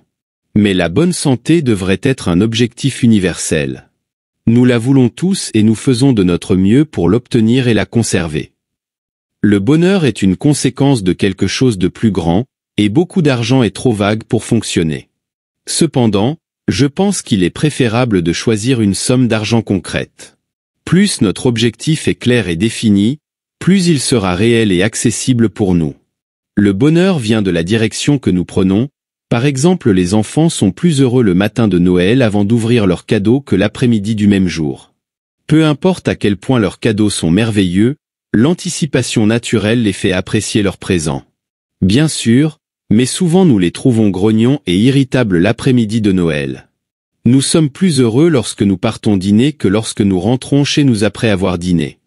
Nous sommes plus heureux en nous préparant pour les vacances qu'en revenant à la maison, et que tu le crois ou non, nous sommes plus heureux en avançant vers nos objectifs qu'après les avoir atteints. C'est pourquoi il est si important de se fixer un nouveau but dès que l'on atteint le précédent, et jamais cesser ce processus. Nous devrions avancer chaque jour vers un nouveau sommet à escalator, vers un nouvel objectif à atteindre. Si tu ne sais pas ce que tu veux et si tu n'as pas d'objectif principal, je te recommande de faire une liste de souhaits. Prends un bloc-notes, détends-toi, et écris les choses que tu aimerais vraiment avoir ou faire. Ta liste peut inclure une belle nouvelle maison, un tour du monde, ou une visite dans un pays ou un lieu spécial. Peut-être désires-tu un voilier ou un yacht, ou si tu es un pêcheur habile, peut-être veux-tu pêcher du saumon en Alaska ou de la truite en Nouvelle-Zélande. Peut-être désires-tu avoir ta propre entreprise, ou un poste de travail, ou peut-être des revenus qui te permettent de vivre confortablement, ou de bons investissements. Que dirais-tu d'une voiture de luxe, ou d'une extension de ta maison actuelle? Écris tout ce que tu aimerais voir se réaliser. Après avoir épuisé tes désirs, revois la liste et classe les éléments par ordre d'importance. Ensuite, fais de numéro 1 ton objectif actuel. Revois souvent ce chapitre, comme j'espère que tu le feras pour tous les chapitres de ce livre audio, jusqu'à ce que les suggestions données deviennent une manière habituelle de penser et d'agir. Crois-moi, le système fonctionne, il fonctionne toujours. La vie n'a pas de favoris, n'importe qui peut réussir, des millions le font. Toi aussi, tu le peux. Soy de quelques chose. Tu deviendras si que tu penses. Si tes pensées sont circulaires et embrouillées, ta vie reflètera ce chaos. Mais si elles sont ordonnées et claires, et si ton objectif en vaut la peine, alors tu l'atteindras, un but à la fois. C'est là que la plupart des gens se trompent sans le réaliser. Ils ne se concentrent pas suffisamment longtemps sur un seul objectif pour l'atteindre avant d'en chercher un autre. En conséquence, ils finissent confus et donnent des excuses. J'ai commencé à rechercher le prétendu secret du succès à l'âge de 12 ans. J'ai lu tous les livres que je pouvais trouver sur le sujet, étudié la psychologie, la philosophie, la sociologie et les grandes religions du monde. Finalement, des années plus tard, j'ai réalisé que parmi les centaines de vies que j'avais rencontrées et les innombrables textes que j'avais consultés, une vérité claire et simple revenait toujours. Personne ne peut apprendre quelque chose tant qu'il n'est pas prêt pour cela. Apparemment, à la fin de mes 20 ans, j'étais enfin prêt à connaître le secret que j'avais cherché si longtemps. C'était simplement ceci: nous devenons ce que nous pensons. À cet instant, tu es l'incarnation de la somme totale de tes pensées jusqu'à maintenant dans ta vie. Tu ne peux pas être autre chose. De même, dans 5 ans, tu seras la somme totale de tes pensées jusqu'à ce moment-là. Mais tu peux contrôler tes pensées, décider sur quoi te concentrer et ce à quoi penser dorénavant, pour devenir cela. Tu atteindras cet objectif avec certitude. C'est pourquoi il est si important d'avoir un objectif qui donne un cadre à nos esprits et une direction à nos vies. En pensant chaque matin, chaque soir, et aussi souvent que possible chaque jour à l'objectif que nous nous sommes fixés, nous commençons à l'attirer vers nous. Concentrer notre pensée, c'est comme apaiser les eaux d'un fleuve puissant pour leur donner force, direction et fluidité. Des milliards d'êtres humains donneraient tout ce qu'ils ont pour jouir de la liberté personnelle que toi et moi tenons pour acquise. Ils donneraient n'importe quoi pour avoir le droit de choisir leur travail et leurs objectifs, pour profiter d'un niveau de vie élevé, d'un bon système éducatif, pour connaître la paix et l'intimité de nos foyers, et avoir des lois qui protègent les citoyens au lieu de les persécuter. Nous avons tout cela. Cependant, au milieu de notre abondance, des millions de personnes mènent une vie malheureuse et sans direction. Elles ne savent pas que nous-mêmes sommes responsables de nos vies, et non pas l'économie, le destin ou la chance. Chacun de nous est complètement responsable. Comme l'a dit Carlyle, la personne sans but est comme un navire sans gouvernail. Avoir un but dans la vie et se battre de toutes ses forces physiques et mentales que Dieu t'a données est essentiel. Il a également dit qu'une personne avec une volonté faible avance puis recule, et au final ne progresse pas du tout, même sur le chemin le plus clair. Mais la personne avec une grande volonté et un peu de sagesse atteindra son but, même si elle doit suivre le chemin le plus difficile. Mingar a dit, « Il n'y a pas de chemin vers le succès, mais à travers un but ferme, et rien ne peut le remplacer. » Un but soutient le caractère, la culture, la position et les réalisations de toutes sortes. Alors décide de ton objectif, insiste dessus, regarde ta carte d'objectif aussi souvent que possible. De cette manière, tu introduiras l'objectif dans ton subconscient. Vois-toi comme ayant déjà atteint ton objectif. Fais-le tous les jours sans faute, et cela deviendra une habitude avant que tu ne t'en rendes compte, te conduisant d'un succès à un autre tout au long de ta vie. Voilà le secret du succès. Voilà la porte vers tout ce que tu as toujours voulu être ou avoir. Maintenant, tu es ce que tu penses, et sûrement tu deviendras ce que tu penses dans le futur. Chapitre 4. Le miracle de ton esprit. À la naissance, Les créatures sauvages reçoivent tout ce dont elles ont besoin pour survivre, sauf une. Elles ont une série d'instincts qui font le travail pour elles, c'est pourquoi elles n'ont pas besoin de beaucoup de cerveau. Par exemple, l'impressionnant aigle chauve. Ma femme et moi en avons vu des douzaines lors d'un récent voyage de pêche en Alaska. Les voir plonger et attraper un gros poisson dans l'eau est stupéfiant. Mais encore plus étonnante est la vue de l'aigle en raison de sa nécessité de voir à grande distance pour ses proies potentielles. Ses incroyables yeux occupent presque tout l'espace de sa tête. Pour cet oiseau, ses organes sont les plus importants, et tout le reste fonctionne en harmonie avec eux. Son cerveau est minuscule et primitif, il ne pense pas, ne planifie pas, ne se souvient pas, il agit simplement en fonction des stimuli. La même chose est vraie pour la plupart des êtres vivants. Même le beau dauphin, qui a un cerveau beaucoup plus grand, ou le chimpanzé, sont faciles à domestiquer et à enseigner. Seule une créature prend 20 ans pour mûrir. Seule elle a la domination sur toutes les autres et sur la Terre elle-même. En fait, de nos jours, elle a la capacité de détruire toute vie sur la planète en quelques heures. Et seule elle a le pouvoir divin de façonner sa propre vie selon les images qu'elle abrite dans son esprit. En fin de compte, tout ce que l'être humain crée est le résultat de la fixation et de la réalisation d'objectifs. C'est ainsi que nous savons que les maladies qui nous affligent seront vaincues. Nous nous sommes fixés des objectifs pour éradiquer toutes les maladies qui nous frappent, et nous les avons éradiquées une à une. Nous n'avons jamais fixé un objectif que nous n'avons pas atteint, même atteindre la Lune, ou que nous ne sommes pas en train d'atteindre. Personne n'a jamais réalisé un exploit sans avoir un objectif clair. J'espère que tu as établi le tien et que tu y penses chaque jour pour l'ancrer dans ton esprit, surtout dans ton subconscient où des forces plus grandes que ce que nous pouvons imaginer peuvent nous aider. Pense aux choses que ton esprit t'a offert, tout ce que tu as, ton travail, tes relations familiales et sociales, ta philosophie de vie, ta religion, etc. Tout cela t'est parvenu grâce à l'utilisation de ton esprit. Prends note de ceci, selon des experts, tu as probablement fonctionné avec moins de 10% de ta capacité mentale, et peut-être beaucoup moins que cela. Dans un article pour le 7h des Reviews, notre vieux ami Herbert Otto, psychologue, éducateur et président du Centre national pour l'exploration du potentiel humain, nous rappelait que de nombreux scientifiques de renom comme Abraham Maslow, Margaret Garner Murphy, Oliver Spurgeon et Carl Rogers soutenaient l'hypothèse selon laquelle l'homme n'utilise qu'une fraction très faible de ses capacités. Mead proposait un chiffre de 6%, et un autre écrivait « Mon estimation est de 5% ou moins ». La recherche neurologique a fait de nouvelles découvertes sur le potentiel humain, les travaux de l'Institut de recherche cérébrale de l'UCLA visant à déchiffrer les énormes capacités latentes de chaque individu. Les experts suggèrent une hypothèse incroyable, la capacité créative et décisive du cerveau humain peut être, en termes pratiques, infinie. Si l'on compare l'homme à un ordinateur, il est un immense entrepôt de données, mais nous n'avons pas encore appris à nous programmer parfaitement. Soviet Life Today, un magazine en anglais de l'URSS, exposait « Les dernières découvertes en anthropologie, psychologie, logique et physiologie montrent que le potentiel de l'esprit humain est réellement énorme. » Comme l'a écrit Jefremov, un érudit écrivain soviétique, l'homme, dans des conditions de travail et de vie moyennes, n'utilise qu'une petite partie de son appareil pensant.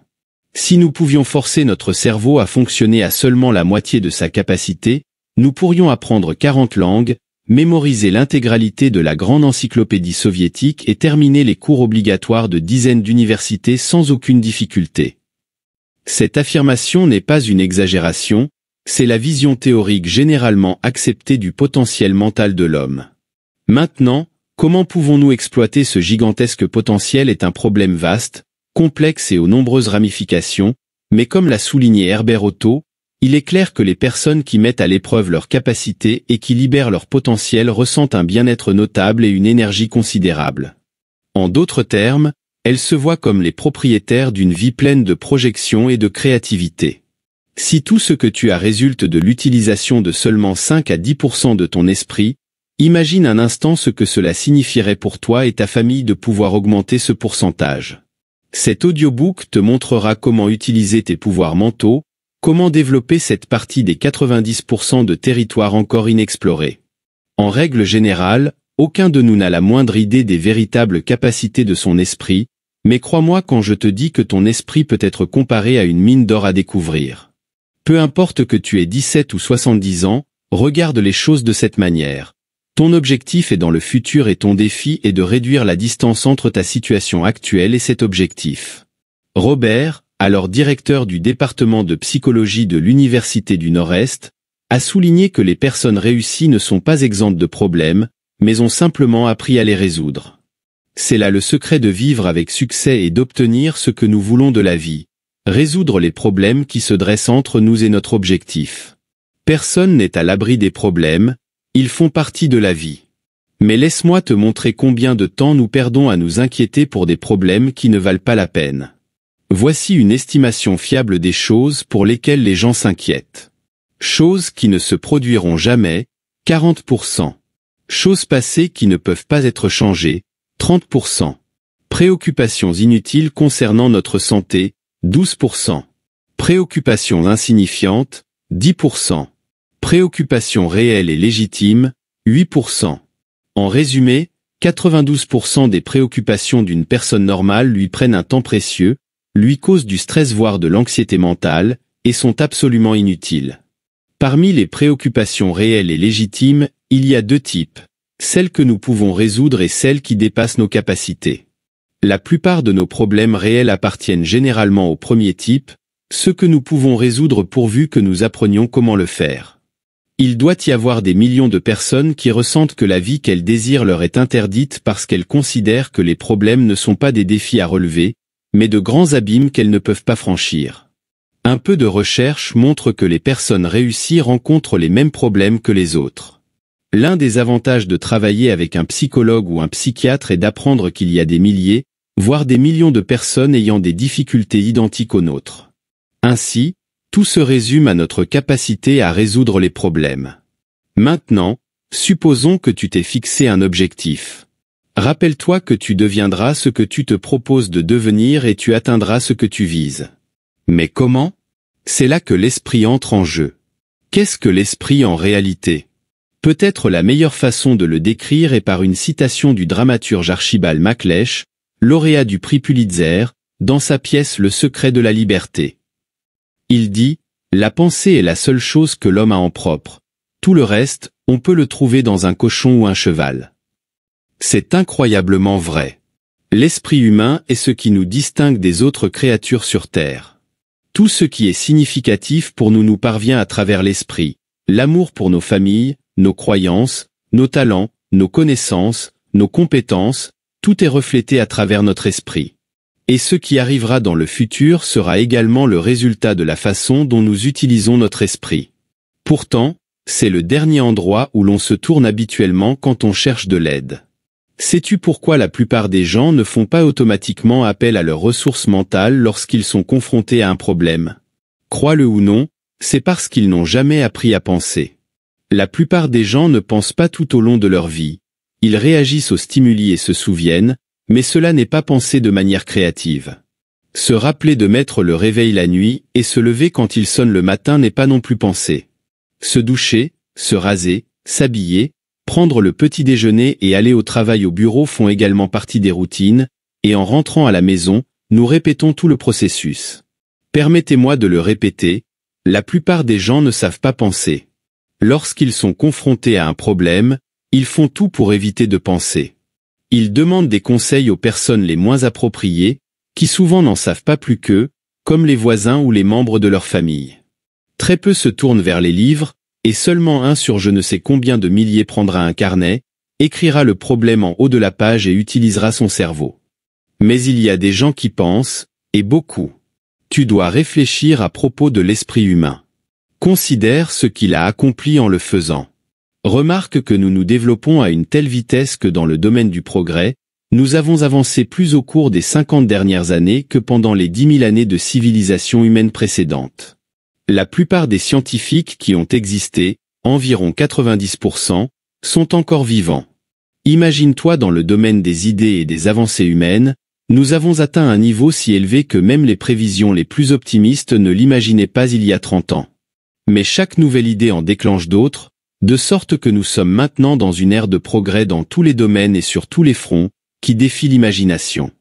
L'utilisation de l'énergie solaire dans nos centrales nucléaires, les ordinateurs qui fonctionnent à la vitesse de la lumière et qui en quelques minutes économisent des mois et des années de travail de calcul, enfin tous les progrès que nous voyons émerger viennent de l'outil le plus puissant du monde, l'esprit humain. Le docteur Arlo Chapley de l'université Harvard a déclaré que nous entrons dans une ère complètement nouvelle, qu'il a appelée l'ère psychosociale, l'ère de l'esprit. Et toi, mon ami, tu en possèdes un. Voyons quelques faits. La semaine de travail standard de 40 heures depuis longtemps est en danger imminent de réduction encore plus grande.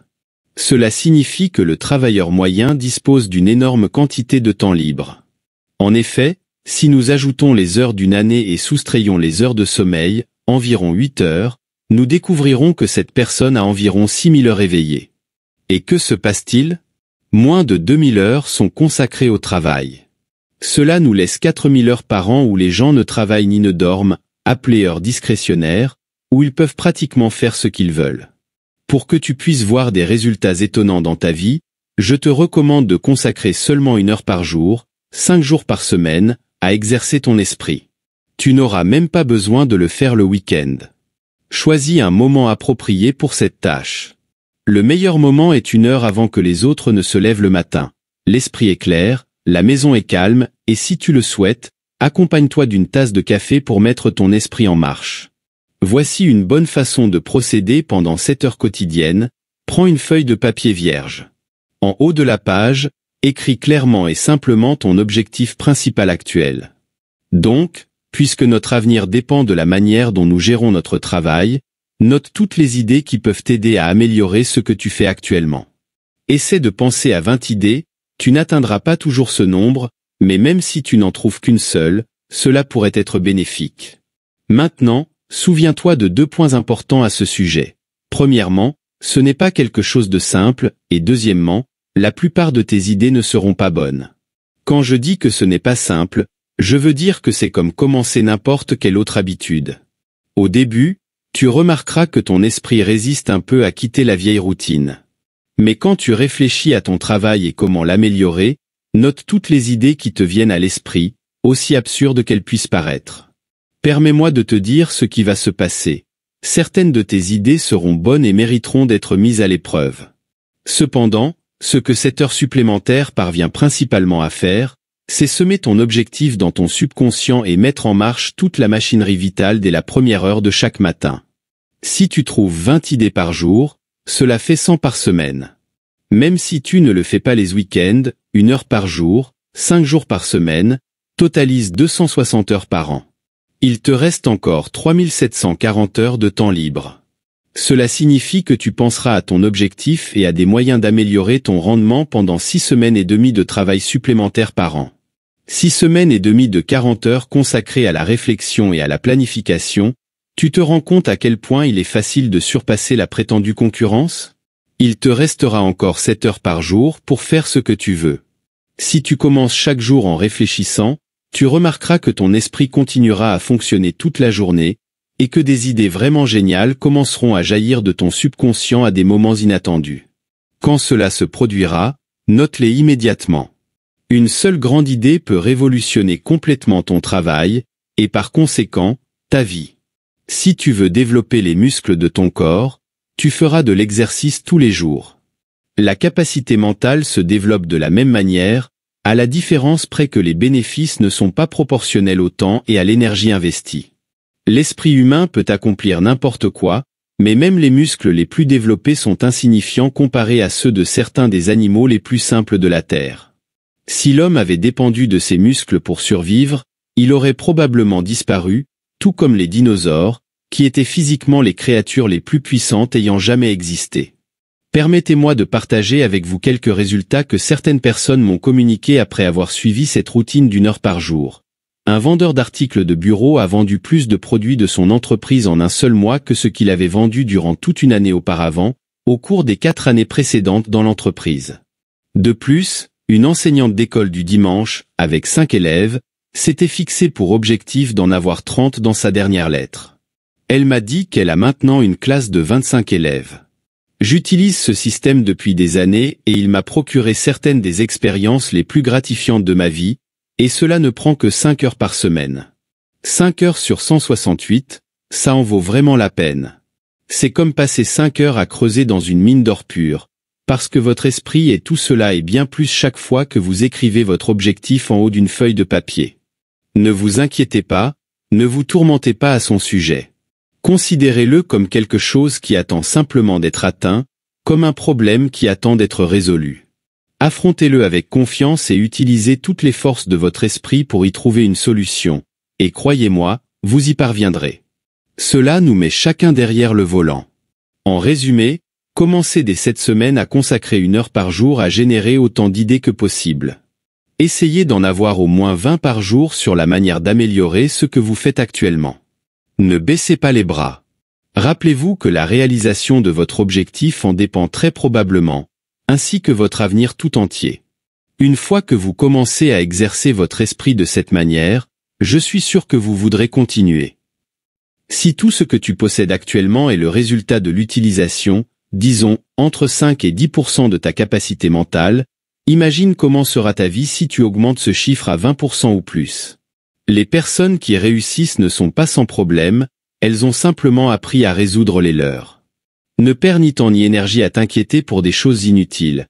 40% d'entre elles ne se produiront jamais, 30% ont déjà eu lieu et ne peuvent être changées, 12% sont des inquiétudes inutiles concernant notre santé, et 10% sont des détails insignifiants.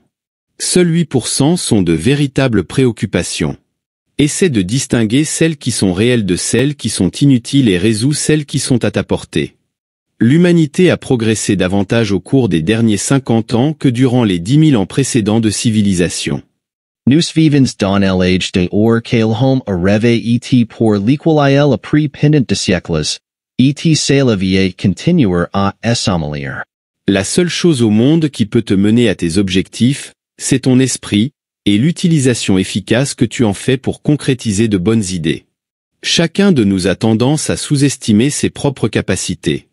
Nous devrions réaliser que nous avons de grandes capacités, qui pourraient même frôler le génie, et qui peuvent être exploitées si seulement nous creusons assez profondément. C'est le miracle de ton esprit. Dans le chapitre 5, le destin dans la balance, je suis sûr que cela semble aussi étonnant pour toi que pour le reste d'entre nous, que la grande majorité des gens doivent apprendre les choses par eux-mêmes. Il est naturel de penser que si une génération fait une découverte, les suivantes la connaîtront et l'utiliseront pour leur propre bien. Mais dans de nombreux cas, ce n'est pas le cas, surtout quand il s'agit des grandes lois qui déterminent la direction de nos destins. Dans l'un des pays du tiers-monde, un groupe de journaliers a été embauché pour travailler dans une ferme. Ces personnes venaient d'un petit village très reculé où les véhicules à moteur étaient pratiquement inconnus. Elles étaient enchantées de l'expérience nouvelle d'être transportées en camion. Lorsqu'elles sont arrivées à l'endroit où elles pensaient devoir descendre, elles sont descendues du véhicule à toute vitesse, sans réfléchir 2 fois. Heureusement, ils sont tombés sur un sol mou et non sur une route goudronnée, mais les résultats de leur méthode peu conventionnelle de débarquement ont été pour le moins surprenants, du moins pour eux. Ils ont fait des tonneaux et ont glissé le long du chemin poussiéreux pendant un bon moment jusqu'à ce que la gravité et la friction finissent par les arrêter. Aucun d'entre eux n'a été gravement blessé. En fait, lorsque le conducteur terrifié est revenu vers eux, il riait aux éclats en expliquant l'incident plus tard. Le camionneur a blâmé le fait qu'il n'avait jamais monté dans un camion auparavant. C'est la réponse évidente, mais ce n'est pas la vraie. Le spectacle incroyable de tonneaux sur une route agricole isolée avait été provoqué par l'ignorance d'une loi qui s'applique aux camions, aux bateaux, aux avions, ou à tout corps en mouvement. Sir Isaac Newton nous a donné cette loi, qui dit « Un corps en mouvement reste en mouvement jusqu'à ce qu'une force externe agisse sur lui ». Quand les travailleurs sont descendus de l'arrière du camion, ils allaient à la même vitesse que le camion lui-même. La force externe était la gravité qui les tirait vers la route, mais ils continuaient à voyager à la même vitesse que le véhicule, et bon, tu peux imaginer la suite. Ils ont été blessés, confus, effrayés et mis sens dessus-dessous parce qu'ils ne comprenaient pas la principale loi qui régit tout l'univers, la loi de la cause et de l'effet. Cette loi a été écrite des milliers de fois par les esprits les plus brillants du monde, et en résultat, elle est apparue sous de nombreuses formes pour nous. La meilleure façon de l'exprimer est peut-être la suivante. Notre récompense dans la vie sera toujours égale à notre service. C'est une autre manière de dire que ce que l'on sème, on le récolte, Galates 6h7, et cela a été écrit de nombreuses manières dans toutes les langues de la Terre. Sir Isaac Newton, en promulguant ses lois de la physique, l'a exprimé ainsi. Pour chaque action, il y a une réaction égale et opposée.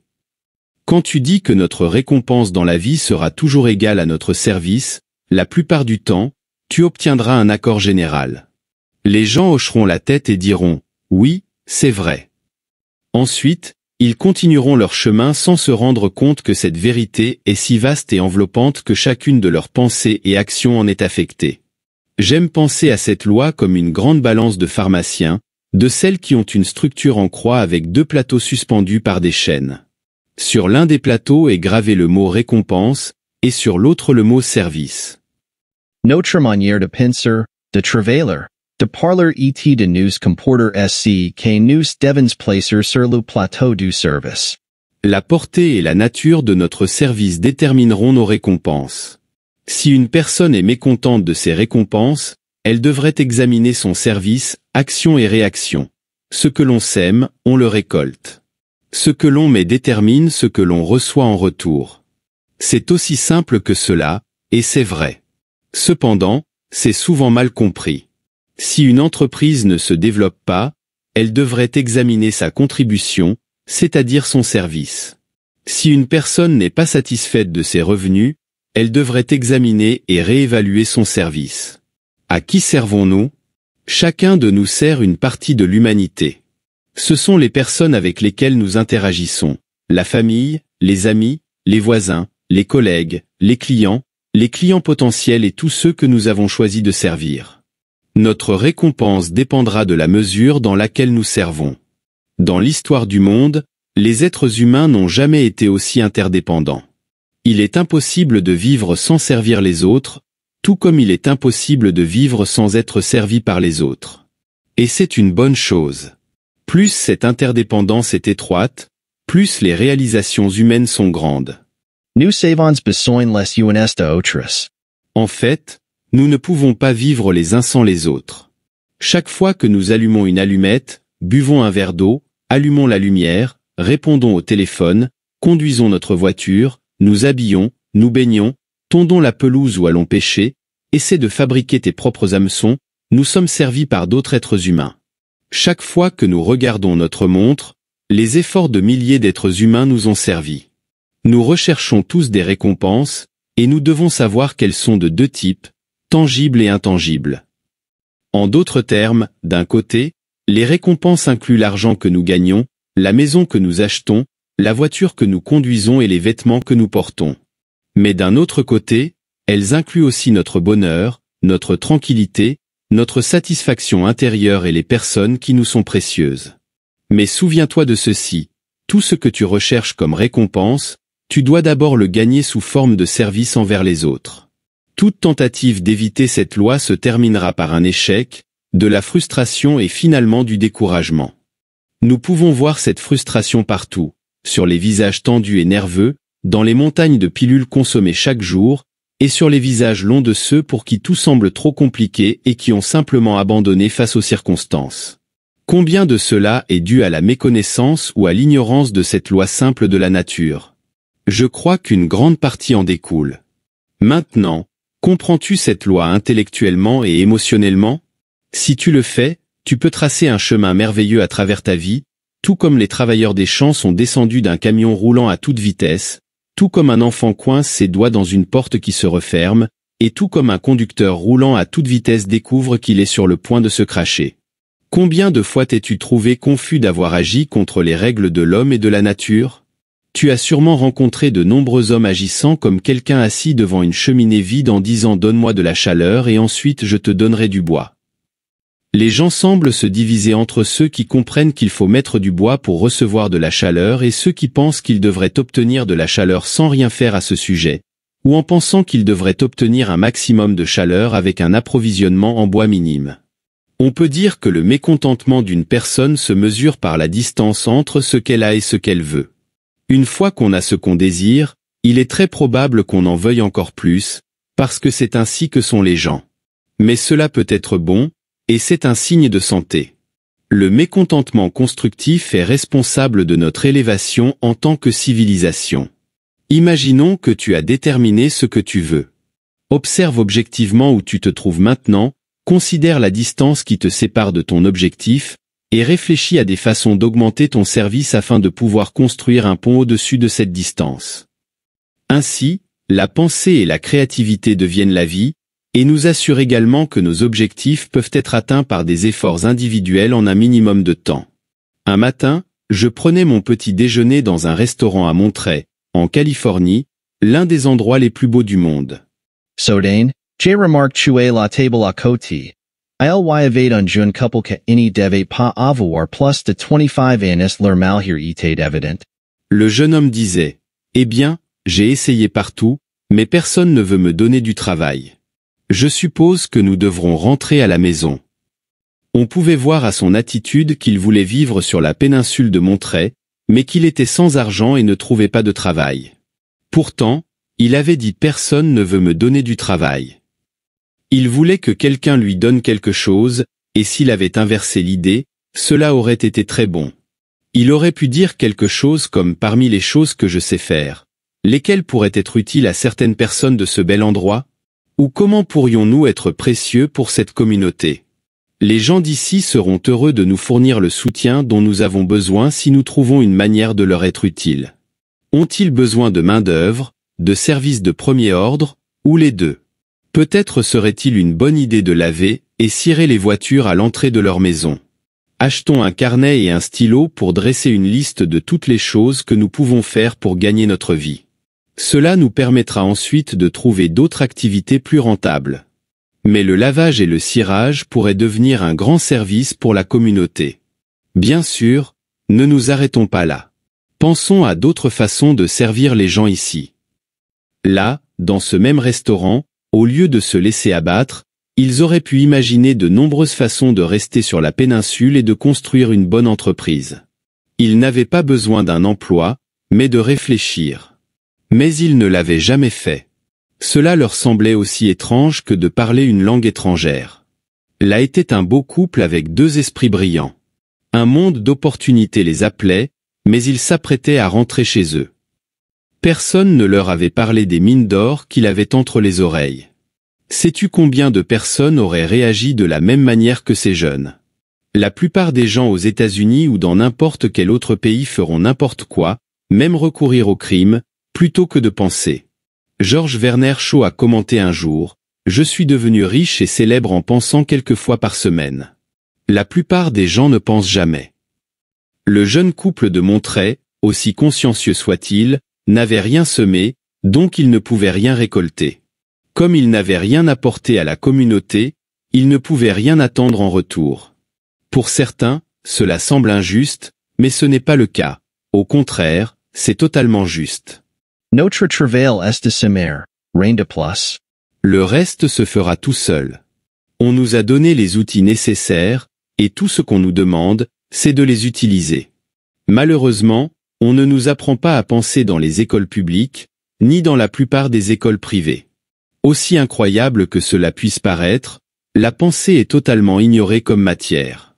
Le monde d'une personne peut être comparé à un terrain. Il existe, il est là, avec un potentiel étonnant, et il est prêt à réagir à chaque action qu'on lui fait subir. Peu importe votre travail, pensez Y comme si c'était ce terrain. Au début, il n'y a rien d'autre que du sol. Si une personne s'assoit pour l'observer, rien ne se passe. Si vous y plantez quelques graines, la pluie et la fertilité du sol se combinent pour récompenser cette personne avec quelques fruits en échange d'efforts limités. Action et réaction. Tout dépend de ce que vous voulez obtenir de ce terrain. C'est pourquoi la première chose à décider est ce que vous voulez. Disons que vous voulez un magnifique jardin. Ensuite, nettoyez et préparez le sol, plantez du gazon, des fleurs et un arbre. À partir de ce moment, n'importe qui observant cette parcelle peut immédiatement évaluer la quantité de service qui a été donnée au projet. Comment? En observant ce que la terre redonne en échange du travail accompli sur elle. La parcelle nous est donnée, et c'est tout ce qu'on doit recevoir. Planter est juste la première étape, car la façon dont nous en prenons soin détermine sa croissance et sa grandeur. Il y a une histoire sur un prédicateur qui passait en voiture devant une belle ferme. Les champs étaient parfaitement cultivés et regorgeaient de récoltes bien entretenues. Les clôtures et la grange étaient propres, ordonnées et fraîchement peintes.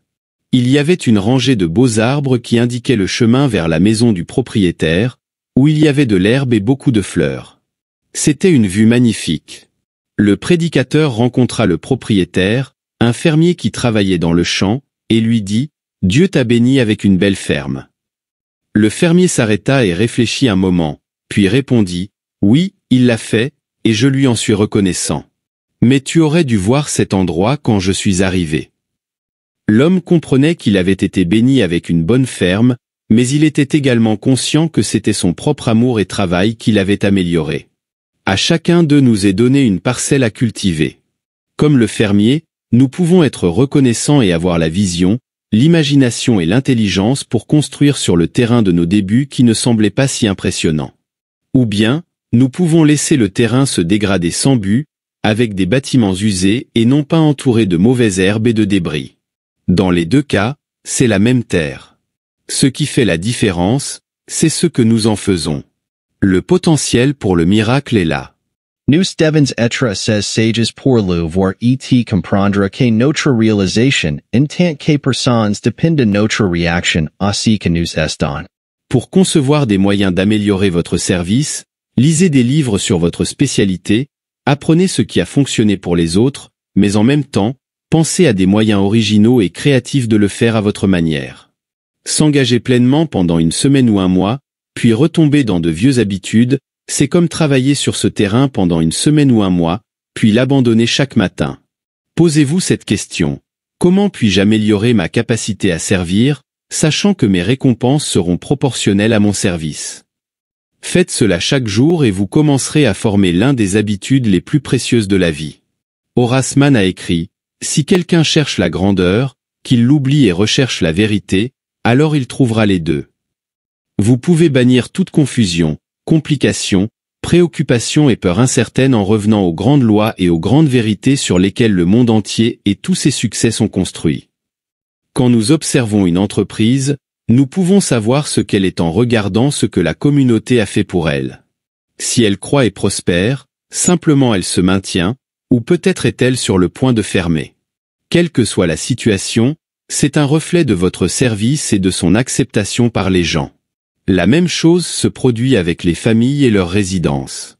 Si vous parcourez n'importe quelle rue, vous verrez que certaines sont remplies de maisons magnifiques et coûteuses, tandis que dans d'autres quartiers, la pauvreté est évidente. Les bâtiments sont en mauvais état, les cours sont envahis par les mauvaises herbes, il y a des débris et des épaves de voitures rouillées partout. C'est un reflet de ce que les gens qui y vivent, qu'il s'agisse de belles maisons ou de ruines, font pour elles-mêmes et pour la communauté. J'ai toujours été frappé par le fait que dans les quartiers à fort taux de chômage, les gens ne semblent pas avoir assez de temps pour entretenir leurs maisons et leurs jardins, tandis que ceux qui travaillent le plus ont des maisons plus propres et attrayantes, avec des pelouses bien entretenues et des jardins fleuris. L'environnement est un miroir des gens du quartier. Si les gens changent, l'environnement changera aussi. Un jour, un homme regardait un match de football à la télévision. Son fils de 5 ans ne cessait de le déranger, alors l'homme arracha une feuille du journal. C'était une publicité à pleine page montrant une image de la planète Terre vue de l'espace. Ensuite, il a fait une douzaine de morceaux avec ça, les a donnés à son fils et lui a dit « Tiens, assemble ce puzzle et montre à papa à quel point tu es intelligent. » Puis il est retourné regarder le match. En un temps étonnamment court, le garçon avait recomposé l'image. Le résultat final n'était pas très soigné, mais c'était un bon travail pour quelqu'un d'aussi jeune. « C'est incroyable, » dit le père, « comment as-tu fait ça si vite ?» Il y avait un dessin d'un homme de l'autre côté. « J'ai juste remis l'homme en ordre et il a arrangé le monde, » dit le petit garçon. L'enfant fut surpris par l'étreinte forte et chaleureuse qu'il reçut soudainement. « C'est ainsi, mon fils, » dit le père. Quand l'homme est en ordre, son monde l'est aussi. Être en ordre, c'est comprendre comment les choses fonctionnent. Travailler dur ne suffit pas, il faut travailler intelligemment. Combien de fois avons-nous entendu quelqu'un dire « Mon père a travaillé dur toute sa vie, mais n'a jamais rien eu à montrer ». C'est une autre façon de dire « Mon père, que la paix soit sur lui, ne savait pas comment les choses fonctionnaient. Il a travaillé dur toute sa vie, mais dans un travail avec un service très limité.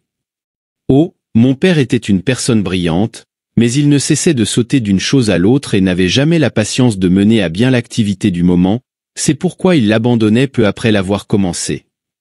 Pour réussir, il faut du temps, de la dévotion, de la créativité et un engagement à 100%. Nous devons nous demander, comment puis-je améliorer mon service? Et en le faisant, augmenter ma récolte et mes récompenses. Très bien. Comment pouvons-nous corriger la situation? William James nous a donné la réponse. Il a écrit, ou bien un stimulus inhabituel les remplit d'exaltation émotionnelle, ou bien une idée inhabituelle de besoin les pousse à dépasser leurs limites de volonté. En d'autres termes, les émotions, les idées et les efforts sont ceux qui nous aident à capturer la proie. Si vous vous inquiétez de vos revenus ou de votre avenir, vous concentrez-vous de manière incorrecte du côté des récompenses de la balance. Regardez de l'autre côté. Ne vous préoccupez que d'améliorer votre service. Devenir grand là où vous êtes, et vos revenus et votre avenir se prendront en charge tout seuls. Ne soyez pas comme la personne qui s'assoit devant une cheminée vide et demande d'abord de la chaleur. La prochaine fois que vous serez seul dans un endroit tranquille, contemplez votre parcelle de terre, c'est-à-dire votre vie, et commencez à semer la graine qui vous donnera une récolte abondante. Dans son essai sur les réserves vitales, William James Surratt, en comparaison de ce que nous devrions être, nous ne sommes guère plus qu'à moitié éveillés. Notre feu est éteint, nos sources de vitalité contrôlées, car nous n'utilisons qu'une petite partie de nos ressources mentales et physiques. Ainsi, l'humanité vit généralement bien en dessous de ses limites, possédant de nombreuses facultés qu'elle n'utilise pas habituellement. Sun energy atina pain sun, plenipotential et sun comportment est in decada al optimum. Chapitre 6, la graine du succès. Parlons d'un principe infaillible, il confère calme, qualité et richesse à la vie. L'intégrité, tout comme d'autres grands principes, est largement appréciée mais rarement véritablement mise en pratique comme mode de vie. Cependant, combien une personne intègre est valorisée pour tout ce qu'elle dit et fait. Quand les gens entendent le mot intégrité, ils pensent souvent à quelqu'un au visage sévère et sérieux qui marche sur le bon chemin. Ce n'est pas le genre d'intégrité dont je parle. Je fais référence à celle avec un sens de l'humour, de la compréhension, de la gentillesse et de la douceur. Il ne faut jamais agir par convenance en disant des choses comme « Eh bien, tout le monde le fait, je suppose que cela ne fera pas de mal si je le fais aussi. » Cela fait mal si c'est mal et si nous savons que c'est mal. La graine du succès est l'intégrité, qui se compose d'honnêteté et de vérité. Peut-être que Shakespeare l'a exprimé mieux que quiconque dans une célèbre ligne de Hamlet où Polonius dit « Et surtout, sois vrai envers toi-même, et cela s'ensuivra, comme la nuit suit le jour, que tu ne peux être faux envers personne. » Si notre devise de vie est l'intégrité, nous aurons ce dont nous avons besoin en cas de difficulté, nos rêves seront paisibles et nous serons respectés partout où nous irons. Pendant la guerre de Corée, les communistes chinois ont envahi un flanc américain et capturé un général américain, qui a subi les pires traitements, tentatives de lavage de cerveau et interrogatoires pendant des semaines. Mais il ne s'est jamais rendu. Finalement, on lui a dit que s'il ne répondait pas à leurs questions, il serait exécuté le lendemain matin. Cette nuit-là, il a écrit une lettre à sa femme, qu'il a conclue par ces mots « Dis à Johnny que le mot est l'intégrité ». Ils ne l'ont pas tué et il a été rapatrié plus tard vers les forces américaines. Cependant, alors qu'il pensait qu'il allait mourir, il souhaitait seulement que son fils n'oublie jamais que l'intégrité est la chose la plus importante. L'intégrité, essayer de nous connaître de la meilleure façon possible, nous examiner comme le conseillait Socrate et faire une auto-évaluation, c'est-à-dire un inventaire de nos capacités, talents et objectifs. Il n'y a pas longtemps, il a reçu une lettre de Scott de Palmer dans laquelle il disait « J'ai trouvé quelques conseils sur le bonheur de la part de mon mentor, le Dr Brand Blanchard, publié dans mon bulletin il y a quelque temps. Blanchard est l'un des grands hommes de notre siècle, bien que peu de gens en aient entendu parler. L'année dernière, il a célébré ses 93 ans avec la publication de son dernier livre, Ford Reasonable Man, un livre biographique sur Marc Aurèle, Joseph Ernest Renan, John Stuart Mill et Henry. Approprié pour Blanchard, la vertu clé qui mène à toutes les autres est la raisonnabilité. Brand Blanchard est professeur émérite de philosophie à l'université de Yale et a le rang de Sterling, le plus élevé de cette institution. Sur le sujet du bonheur, il a écrit « Il est important pour le bonheur de ne pas y penser trop souvent. La personne qui se demande continuellement si elle est heureuse risque de ne pas atteindre son but, car le bonheur est, comme le pensait Aristote, un sous-produit d'un travail sain et fructueux. » Bertrand Russell, qui a écrit The Conquest of Happiness, a observé que les scientifiques sont souvent plus heureux que les artistes, car ils se perdent normalement dans des tâches objectives et ne se concentrent pas sur leur propre nombril. Quoi qu'il en soit, l'important est de trouver ce que nous sommes vraiment bons et cela est généralement aussi le plus utile pour le service aux autres, puis de le faire de toutes nos forces. Le bonheur viendra sans qu'on le cherche. Si on la cherche directement et obstinément, ce sera comme les vieilles riches mais mécontentes qui traînent dans les hôtels de Miami. Deuxièmement, le principe fondamental de mon éthique est d'agir pour que le monde soit le meilleur possible. Je n'y suis pas parvenu, personne ne l'a fait. Je ne suis pas d'accord avec le docteur Blanchard.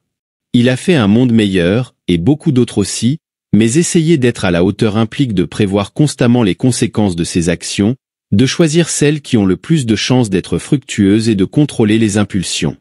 Curieusement, beaucoup de gens pensent que agir par impulsion est une condition préalable au bonheur.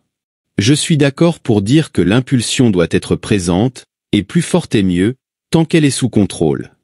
Mais chercher le bonheur avec une foi aveugle en ses propres impulsions comporte un risque élevé de se retrouver dans la pensée hippie, dans la drogue et dans le caniveau. Le distingué professeur G.L. a écrit « La chose la plus importante que j'ai apprise est la nécessité d'être raisonnable. La personne qui a le moins à regretter, qui fait le plus pour sa communauté, dont le jugement a le plus de poids et en qui on a le plus confiance, est la personne ferme et sensée. Je ne parle pas de l'intellectuel, souvent ennuyeux et peu pratique, mais de la personne qui, dans les questions de croyance et d'action, adopte le principe suivant, ajuste ta croyance ou ta décision aux preuves. » Il a conclu son court essai sur le bonheur en écrivant « Il n'y a pas un seul sens de la vie et aucune vie n'a la même valeur.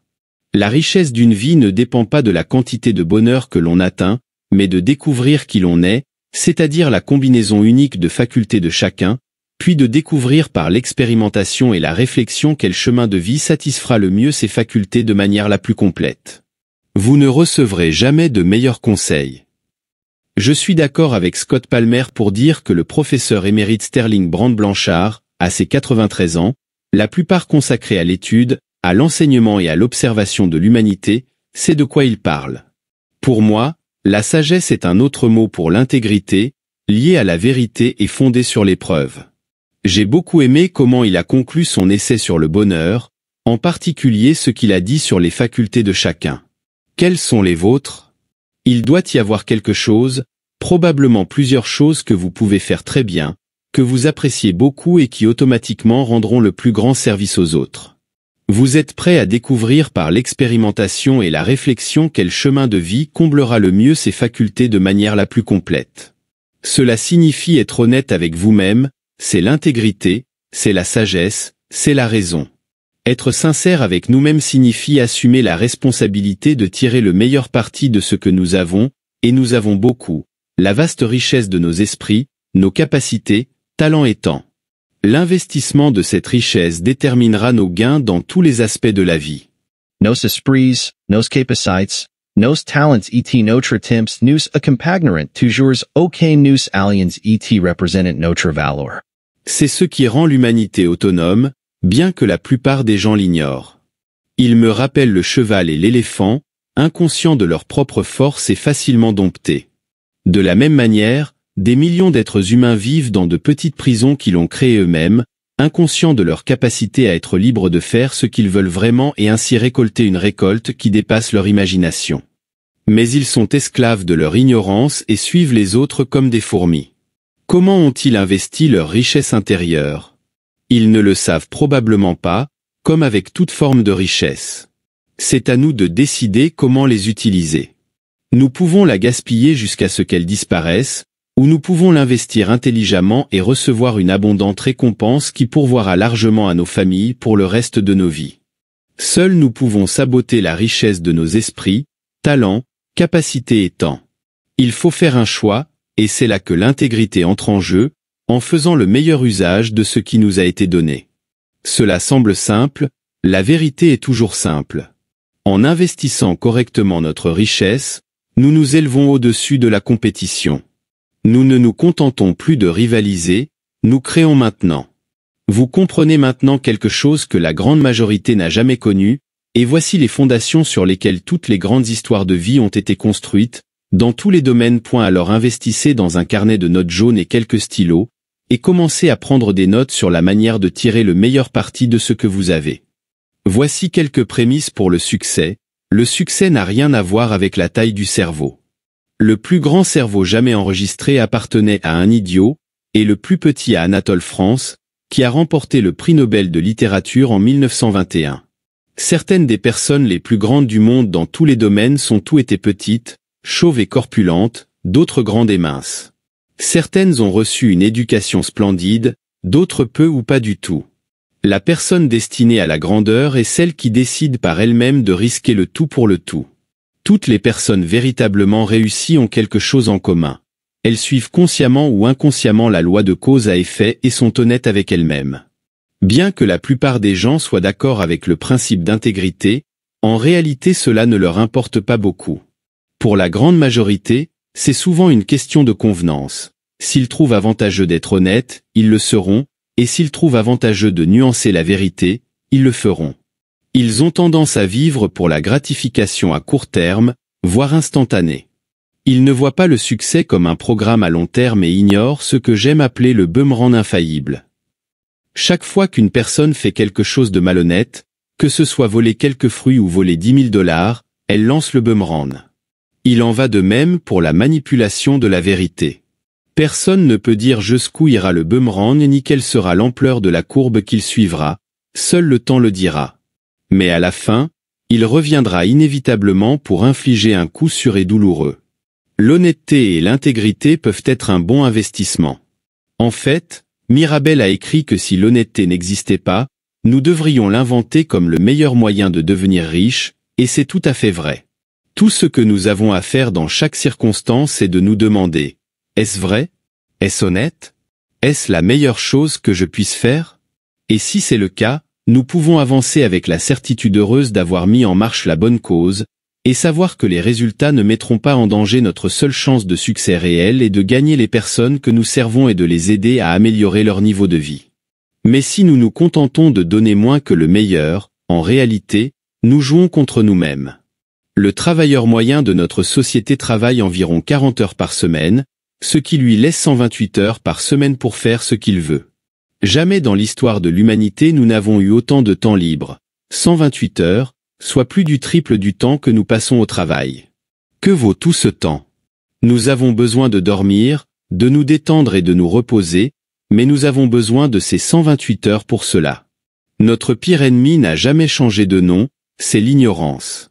Le plus grand de tous les faux-semblants est de croire que nous pouvons recevoir plus que ce que nous méritons. Tôt ou tard, nous devrons rendre des comptes. Chaque jour, que ce soit pour le meilleur ou pour le pire, nous lançons le boomerang. En résumé, qu'entendons-nous par intégrité? Cela signifie donner le meilleur de nous-mêmes dans tout ce que nous faisons. Cela signifie être honnête avec nous-mêmes et avec les autres. Cela donne un sens de justice à notre temps libre. Notre repos est légitimement mérité.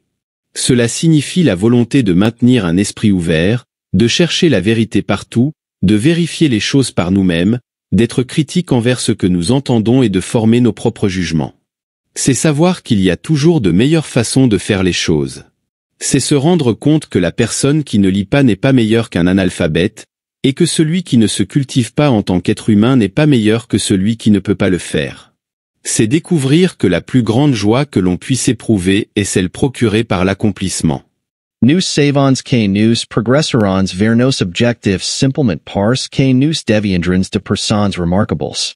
Nous n'y pourrons pas passer une percus, car la personne integre est toujours nécessaire dans tout entreprise. Nous devons toujours être intègres si nous voulons récolter une abondante récolte. Rappelle-toi que ta vie est comme un champ fertile et ne pourra te rendre que ce que tu sèmes. Que as-tu à semer? Tu as une grande richesse, tu as ton esprit, de nombreuses compétences et talents inexploités, et du temps qui ne peut être économisé ni retenu. Tire le meilleur parti de tout cela. Il n'est jamais trop tard pour utiliser la vérité comme guide et avoir l'intégrité comme principe de vie. Ainsi, ton champ te récompensera, à toi et aux tiens, en abondance. Et si tu traverses des jours où tu te sens déprimé ou confus, rappelle-toi ce commentaire de Dimbrix. Fais ton travail et fais un effort supplémentaire, celui qui rend tout cela valable. Sache que tu souffriras et hésiteras, mais malgré tout, fais ton travail, mets tout ton cœur, et le ciel se dégagera. De ton propre souffle et hésitation naîtra alors la suprême joie de la vie. Chapitre 7 de la pyramide. Il y a eu diverses études sur les facteurs qui motivent les gens à vivre comme ils le font. Dans cet audiolivre, nous avons déjà couvert suffisamment de terrain pour établir le fait que les individus sont responsables de leur vie, à moins d'un acte de Dieu ou du gouvernement qui changerait les choses de manière permanente ou temporaire. Par exemple, beaucoup de mes amis sont morts pendant la Seconde Guerre mondiale alors qu'ils avaient entre 20 et 30 ans. De même, la vie d'autres personnes a été irrémédiablement modifiée par des blessures ou des maladies graves.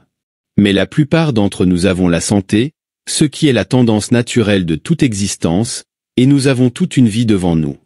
Parfois, que nous le croyions ou non, c'est un désavantage personnel.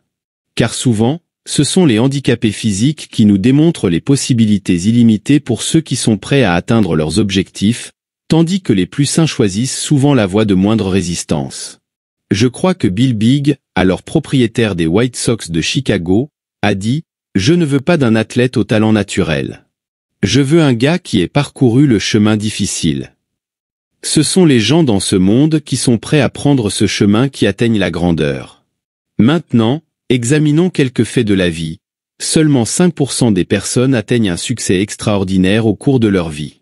Je parle des individus qui ont de plus grands revenus, vivent dans des quartiers plus chics, possèdent de plus grandes maisons, ont une meilleure éducation, apprécient les bonnes choses de la vie, contribuent beaucoup à leur communauté, ont souvent un anglais plus raffiné et envoient leurs enfants dans de meilleures écoles.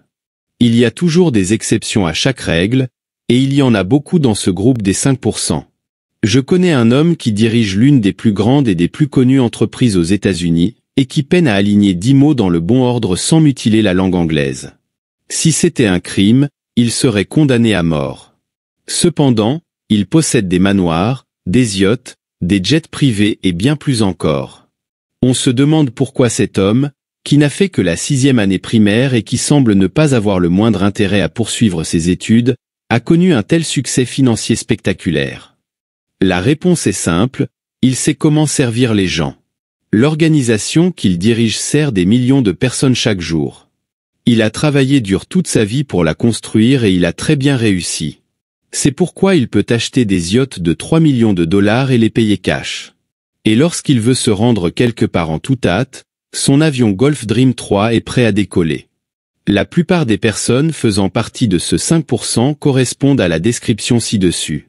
Beaucoup d'entre eux ne sont pas riches au sens où l'est notre ami milliardaire, mais leurs revenus les placent dans le top 5% des revenus américains.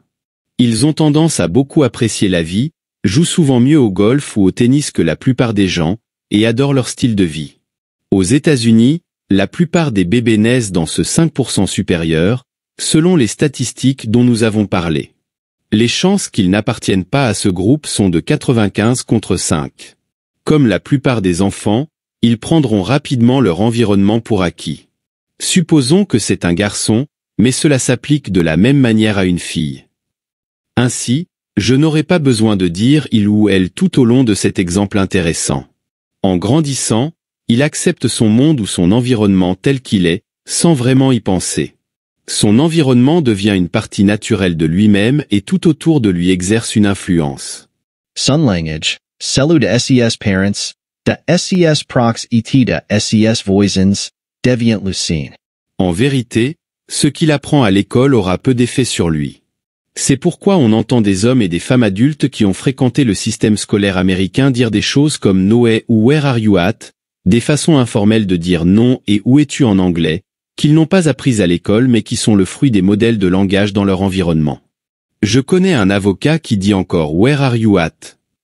La façon dont une personne parle est un indice immédiat de son éducation. La seule raison pour laquelle la mienne est assez bonne est que, depuis que je suis jeune, je voulais être écrivain et que les mots m'intéressaient beaucoup. Les mots sont les outils de l'écrivain et un bon écrivain doit en avoir un inventaire décent.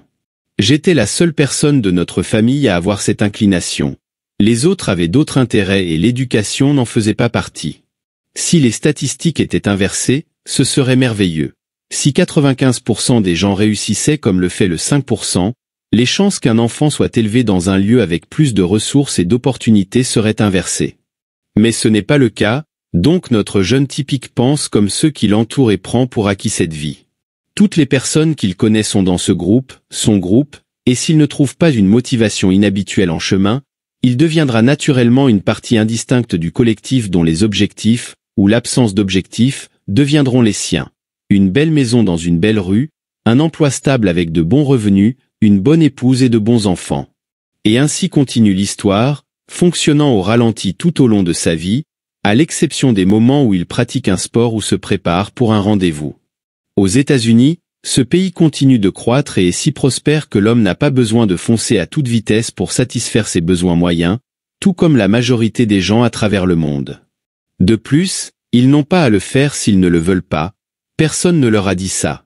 Imagine que c'est son père qui lui a dit ça à ce moment-là. Il aurait dessiné une pyramide avec des divisions. Voici le top 5% qui vit et travaille en haut, et voici ce que nous appelons la grande classe moyenne aux États-Unis, divisée en deux principaux groupes, la classe moyenne supérieure et la classe moyenne inférieure. Les États-Unis ont la plus grande classe moyenne du monde. En bas, il y a les gens qui, pour 1000 raisons parfaitement valables, ont besoin que nous les aidions tous, car ils ont du mal à s'en sortir. Beaucoup d'entre eux sont trop âgés ou trop malades pour se débrouiller seuls. Nous avons environ 25 millions d'analphabètes fonctionnels. Ainsi, le jeune verrait clairement ses options. Il saurait que grâce à Dieu et à nos ancêtres, il a la liberté de choisir. Il a l'option, s'il le souhaite, de vivre et de travailler pratiquement dans n'importe quelle couche de cette pyramide. Ensuite, son père lui aurait indiqué la suite. Plus on est en haut, meilleure est la vue, plus l'air est frais et moins il y a de foule. Mais grimper dans la pyramide demande beaucoup d'efforts. Il est plus facile de se contenter des niveaux inférieurs car il n'y a pas beaucoup à apprendre. Maintenant, nous vivons ici, à ce niveau. Ce n'est pas parmi les plus élevés, mais ce n'est pas non plus parmi les plus bas. C'est là où je voulais être, ta mère et moi avons été très heureux ici. Eh bien, j'espère que tu as une idée. Ne serait-il pas merveilleux qu'il nous enseigne tout cela à 12 ou 13 ans? Ne serait-il pas formidable de voir cette pyramide et de savoir que nous avons cette option? Ceci s'adresse aux personnes qui veulent être dans le top 5% et contient une grande partie de ce que nous devons savoir pour y entrer et y rester. Il est également bon de se rappeler que comme pour toute destination sur la planète Terre, il y a 1 million de façons d'atteindre ce pourcentage. Toute voie compte, toute vocation convient, tant que nous le faisons correctement. On pourrait devenir riche en ramassant les ordures, et beaucoup l'ont déjà fait. C'est un service vital pour une communauté, mais il faut le faire d'une certaine manière.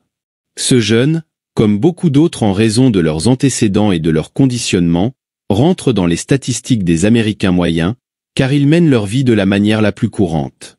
Mais avec la motivation appropriée, ils pourraient devenir des personnes exceptionnelles, accomplir des choses remarquables et ainsi rendre un service beaucoup plus grand à leur communauté.